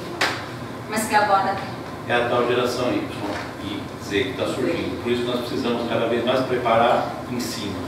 Preparar os diretores, preparar os gestores, os coordenadores para saber lidar com essa garotada. Para depois começar a treinar essa garotada não. Quando a gente admite o garoto novo, você vê brilhar os olhos dele, gosta daquilo, tecnologia, corre na veia. Tem dia que você precisa ir embora 6 horas, 6 meses, percebe que não vai estar lá. O que você está fazendo? Isso não tem pressa, pode ficar para amanhã, vai embora, né? Você tem aula, inclusive. Não, eu estou empolgado. Elas são assim, correm na veia a tecnologia dessa garotada hoje. Só que eles têm também esse outro lado, eles não se prendem muito à coisa, eles não têm aquela noção de responsabilidade. O celular hoje atrapalha muito, é o dia inteiro, blim, WhatsApp, namorado chamando, amigo chamando, Facebook. Então os controles da empresa têm que ser cada vez mais, além de apertados, tem que ser conscientizados os funcionários da responsabilidade para que ele vá assumir um cargo melhor no dia.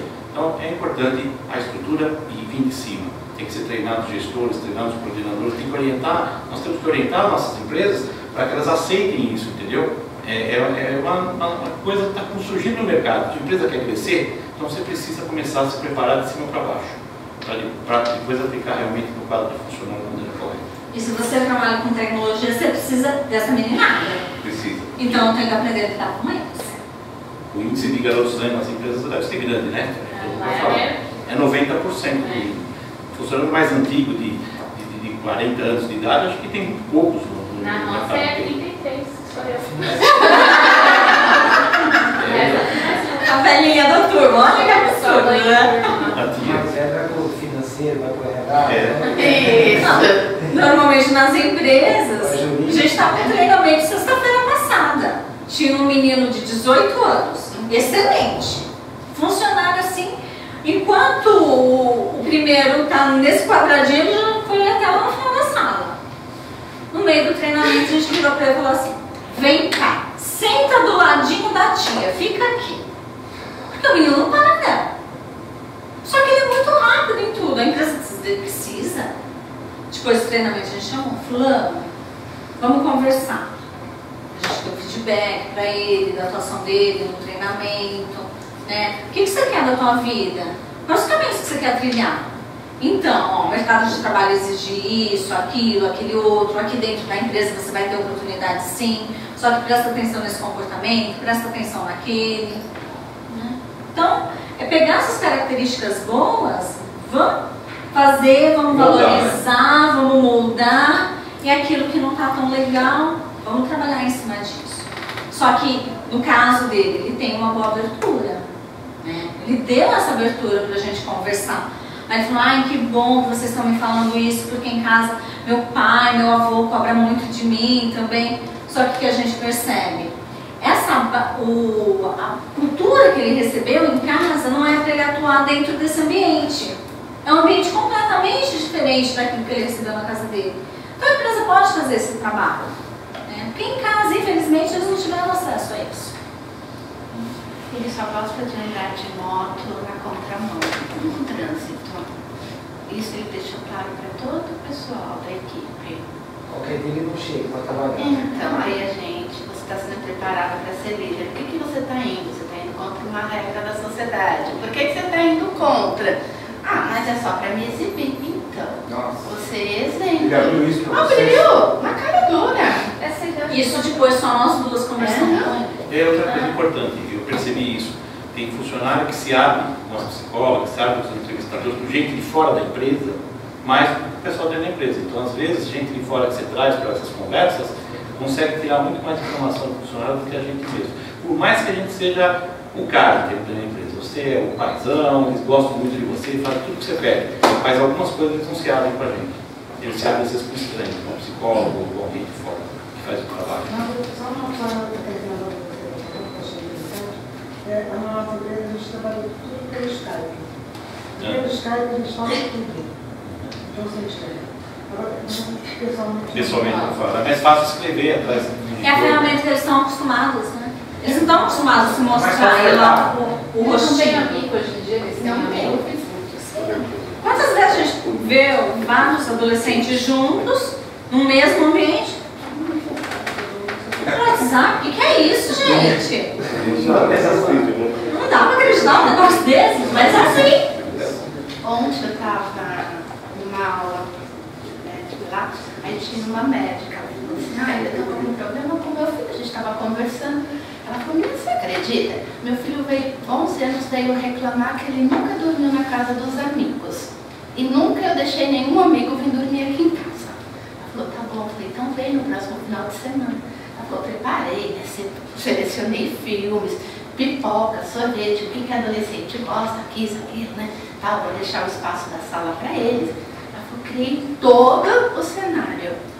Aí eu falei, eu entro na sala, tava os 4 lá, cada um no seu celular, mas nem conversaram. Aí eu falei, Silene, passaram o final de semana. No máximo era assim, na hora do almoço, na janta que eu chamava, então eu puxava, falava, gente, celular, tablet, coisa, fica tudo lá na sala. Agora, na hora da refeição, não terminava isso? Acabou. Falava, gente, vocês não querem ir pra piscina e tal? Ah, não, daqui a pouco a gente vai. Aí eu olhei para meu filho assim, você reclama que nunca veio, pra que vem? Ah, mas a gente estava se divertindo. Ah, isso é diversão? Choque de gerações. Choque de gerações. Eu tenho uma pergunta, voltando um pouco ao que vocês estavam falando, que nem eu tenho uma situação um pouco fora, acho, da realidade, mas é o que acontece. Que nem eu tenho um caso lá, que é ao contrário, se abrem demais comigo. Eu tive um caso essa semana que a pessoa veio perguntar pra mim se a pílula do dia seguinte funciona. De tão um relacionamento aberto que eles têm comigo. Isso é ruim? Ou... Como que é pra você? Não, é Você lida bem com a situação? Entendeu? Mas assim, eu paro pra pensar, será que em vez de ser que eles não têm achar que não tem uma comunicação, eles estão excedendo um pouco? Porque eles vêm conversar comigo coisas que não tem nada a ver com relação à empresa, entendeu? Se eles estão conversando com você, é sinal que eles não têm com quem conversar. Primeiro ponto, né? Então, é importante eles terem um ponto de apoio? É. O que você tem que tomar cuidado? Primeiro, tá atrapalhando a tua rotina de trabalho? Né? Uma coisa assim que qualquer profissional sempre tem que ter em mente, ele tem que fazer uma continha. Qual que é o meu salário? Eu divido isso por horas. Aí cada atividade que eu vou fazer, eu vejo quanto que está custando isso para a empresa. Né? Então se você passar o tempo todo fazendo aconselhamento, não tá legal. Se for uma situação ou outra mais isolada, ok, tudo bem. Agora assim, a gente, quando atua no RH, que a gente é psicóloga, a gente é preparada para não tomar decisões pelo outro. Né? Então, vamos analisar a tua situação junto e a escolha é sua. A escolha não pode ser sua, tá? Principalmente naquilo que interfere no pessoal. Tá? Então, você pode ajudá-los a refletir sobre. Mas quem faz a opção? Não, sim, isso acaba deixando a escolha, mas eles acabam abrindo muita coisa pra mim. Então, não sei se isso é... então, porque justamente o que a gente vê, eles querem um cúmplice. Então, às vezes, você acaba sendo um cúmplice. No final, a família da RH que não, mãe. Mas na hora que precisa chamar a atenção, se precisar. Não, eu chamo, respeito, isso daí não tem problema, entendeu? É só ter esse... E o quanto que você se envolve emocionalmente. Que você tem que separar. Isso aqui é problema dele. Tem que sair dela com o psicanalista. Então, né? Não, porque ele se abre, mas aí também quando chama a atenção, aí a pessoa... Você sente, né? Ai, tia brigou comigo. Não, isso daí não tem problema. Bom, então aqui, todos esses comentários que a gente está fazendo falam um pouco das ferramentas de desenvolvimento pessoal, né? Treinamento comportamental, parte técnica. Treinamento técnico, às vezes as empresas acham que é muito complicado, né? Ah, treinamento técnico custa caro, vou mandar meu funcionário lá para fora, não sei o quê. Não precisa ser assim. A gente pode aproveitar a mão de obra interna, né? Ah, eu tenho um especialista na minha empresa em determinado assunto. Vamos preparar um treinamento para os outros que estão chegando agora desse assunto? Essa parte é importante. A rotatividade está grande e as pessoas novas, como está precisando muito de pessoas para a rua e tal, fica aquela correria, vamos fazer tudo rápido para colocar os produtos para a rua. Isso não é ruim. Precisa ter um treinamento, primeiro interno, para eles verem como é que funciona a empresa, como funcionam os clientes da empresa, quais as situações que eles vão encontrar na rua, para depois colocar esses meninos na rua. Esse é o ideal. Tá? Esse treinamento, a gente fala que é o processo de integração. Então faz parte do manual, faz parte dessa adaptação à cultura da empresa, conhecer um pouco desses clientes, para chegar lá no cliente também não falar qualquer besteira. Né? Naquele momento, eu sou a empresa. Né? Às vezes o cliente só está conhecendo aquilo da tua empresa. Então ele tem que ter uma boa imagem. Não dá para você mandar alguém despreparado, não. Tá? O ideal é ter um período interno e sair um período com alguma outra pessoa. Tá? Às vezes a gente dá o nome de monitor.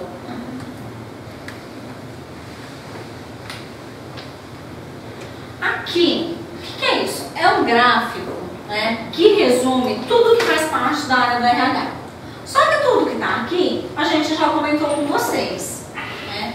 Então, a primeira parte lá, gestão de RH, né? Aí tem o desenvolvimento da organização. O que que entra?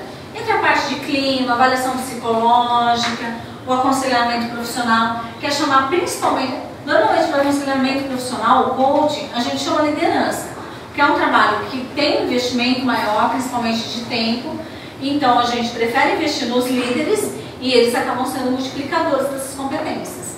Tá? A parte de RH em si. Então vem aquilo que a gente já comentou, organograma, descrição de cargo, a política de cargos e salários, que envolve as mudanças lá de cargo, avaliação de desempenho, competências, toda essa parte de estruturação de salários, manuais da área.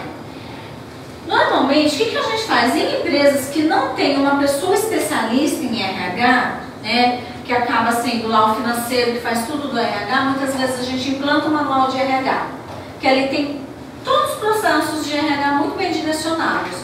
Uma vez que o profissional tem aquilo na mão, ele vai dar andamento no RH de uma forma mais suave. Né? Parte de treinamento.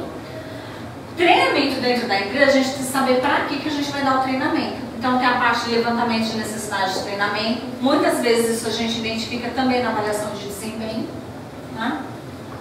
A parte do planejamento do treinamento, quanto que a empresa também está disposta a investir em treinamento, quanto que é necessário ela investir por conta do planejamento estratégico, daquilo que ela espera para o ano seguinte. Aí tem a implementação em si, e eu preciso avaliar o resultado desses meus treinamentos. Aí, dependendo do treinamento, tem a avaliação de reação, se for treinamentos mais técnicos, tem a avaliação de aprendizagem, então tem toda essa estruturação. Parte de segurança do trabalho. Dentro das pequenas empresas, a parte de segurança do trabalho, em geral, está acoplada ao RH, que são as normas regulamentadoras, vocês conhecem? PPRA, CMSO, isso é obrigatório em todas as empresas. E não é para ficar na gaveta, é para ficar junto, vendo o que tem lá na última folha. Normalmente tem um cronograma ali e aquilo tem que ser cumprido direitinho, e não é à toa. Aí voltamos, a descrição de cargo vai estar embutido no teu PPRA para descobrir qual que é o equipamento de segurança do teu PCMSO. Então volta lá, a descrição de cargo mais uma vez, sempre importante. Ela sendo errada, todos os documentos acabam sendo complicados. A parte da estruturação dos departamentos, que é aquilo que a gente já comentou com vocês, POPs, instruções de trabalho, fluxogramas. Né? Em geral, o que a gente aconselha às empresas? Quando começa a fazer essa documentação, formalizar, já fazendo o padrão ISO. Né? Porque lá amanhã ou depois, a empresa quer fazer uma implantação de ISO, os documentos já estão ali. É só fazer uma avaliação geral, ver se realmente aquilo encaixa na gestão da qualidade, chama um auditor, né, e faz as adequações, que normalmente nesse momento não são muito poucas. Tá? A empresa já está meio preparada para receber uma auditoria, para certificação. Tá? E o grande questão de chamar ISO é escrevo o que eu faço o que eu escrevo. É o geralzão. E as pessoas já sendo treinadas a criar procedimentos, seguir os fluxos, na hora de uma auditoria, é uma coisa normal. Não tem aquele desespero, vai ter auditoria, gente, precisa resolver tudo. Não, você já trabalhando isso na cultura, fica muito mais fácil a implementação. E aí, para fechar o plano de negócios da empresa, que é um nome bonito, planejamento estratégico, mas é o que a gente já discutiu hoje com vocês. Que normalmente a gente faz na nossa vida pessoal, né? Tem muita gente que pega a agenda lá do dia 1º de janeiro que não é usada, vou colocar tudo aqui que eu quero para esse ano. Né? Para as empresas também é isso. O que eu quero para o ano que vem para a minha empresa? Hã?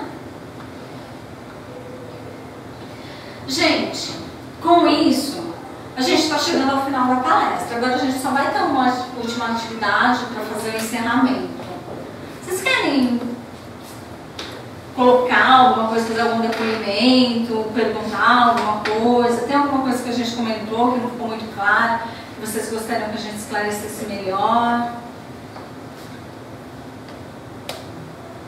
Durante a palestra, as pessoas estão se manifestando. Né? Mas é melhor. A gente prefere assim. Então, vocês lembram que vocês receberam um passaporte? Cadê o passaporte? verso desse passaporte tem um quadrado, um retângulo, Escrito graças comigo. Isso, essa parte aqui, ó.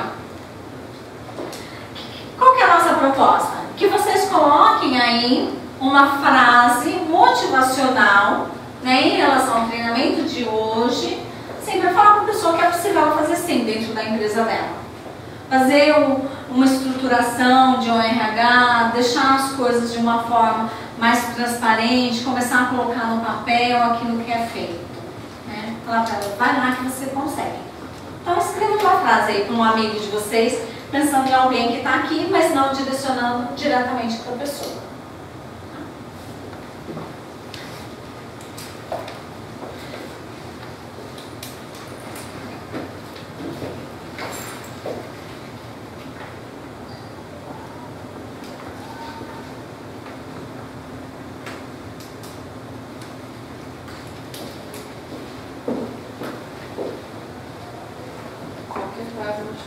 Qualquer frase.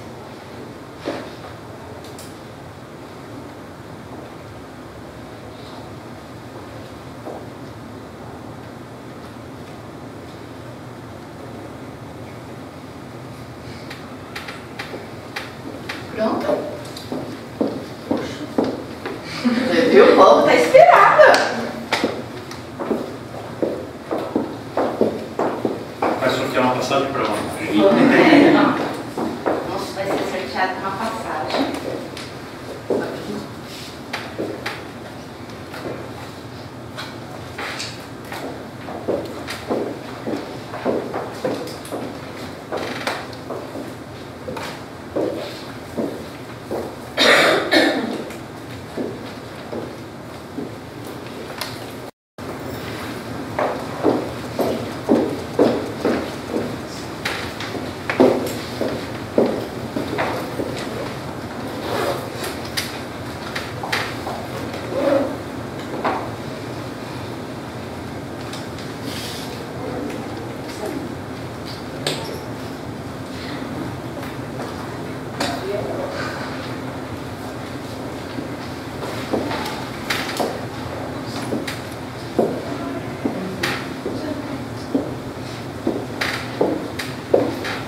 Esse momento de silêncio, vou falar uma coisa do sindicato. O sindicato tem um departamento jurídico que dá assistência às empresas do setor sem nenhum custo. É uma escritório de advocacia, a RR Bessanin, elas vieram do Matos Filho, né, os sócios do Bessanin vieram do escritório Matos Filho, que é um escritório famoso aí de advocacia na área de relações trabalhistas, né, de trabalho, e ele está totalmente à disposição das empresas do setor sem qualquer custo. Basta ligar para a Verônica, marcar ou mandar um e-mail com alguma dúvida, ele será encaminhado para a doutora Raíssa e os advogados do escritório, eles responderão diretamente para a empresa, tá? Se for necessário marcar um dia e bater um papo pessoal, ela só não vai agir especificamente na causa, mas uma orientação, né, no que diz respeito a regras de convenção coletiva de trabalho, ou algum problema específico trabalhista, pode consultar, tá? O Departamento Jurídico Sindicato está totalmente à disposição e não tem custo nenhum. As empresas do setor já recolhem sua contribuiçãozinha no começo do ano lá e com isso tem direito a toda essa assistência. Além dos treinamentos, palestras que a gente faz, o sindicato está à disposição caso precise de alguma coisa. Então,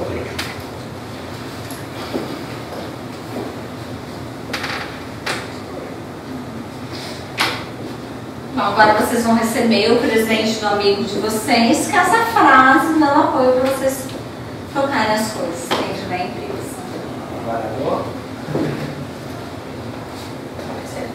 Se alguém quiser ler, fique à vontade.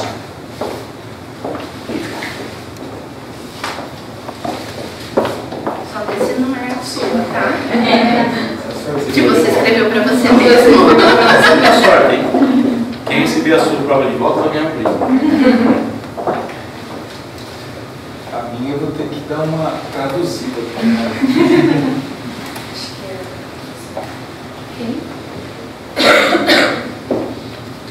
Alguém quer ler?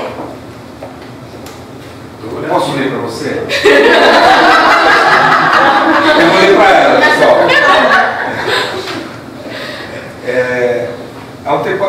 dias eu estava no LinkedIn é uma ferramenta interessante e tal, e aí um colega mandou uma frase do Henry Ford, eu achei muito interessante, né?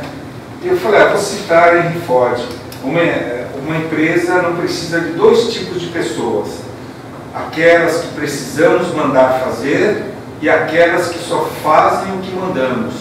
Então eu achei interessante porque aquilo, né, na carinha ele vira o que não pode é virar um vaso, né? Um vasinho, eu estou aqui, quanto tempo você? Estou aqui há 20 e poucos anos. E aí? Não, me deixa quietinho, não quero nada. Você precisa mandar ela fazer e ela só faz aquilo. E eu achei interessante isso, dois tipos de pessoas que não precisamos. Aquelas que você só precisa mandar fazer e aquela que só faz aquilo que escuta, só isso. Acho que no contexto de tudo, né, do mercado, a exigência de mercado, a concorrência e tudo mais, acho que você precisa ir além daquilo que te pede. Eu gostei dessa daqui, com perseverança e dedicação, qualquer mudança é possível. Porque às vezes a gente planta uma mudança na empresa, a primeira resposta é aquilo que você falou, né? Não, isso não vai dar certo. Não vai ficar bom. Então não aceita nem o início da coisa. Quando a gente quer, muda qualquer coisa. Mais alguém? Então, fechando, um resumão. O RH se resume em pessoas e melhoria contínua. E a gente também está desejando uma frase. Para ter um negócio de sucesso, alguém, algum dia, teve que tomar uma atitude de coragem.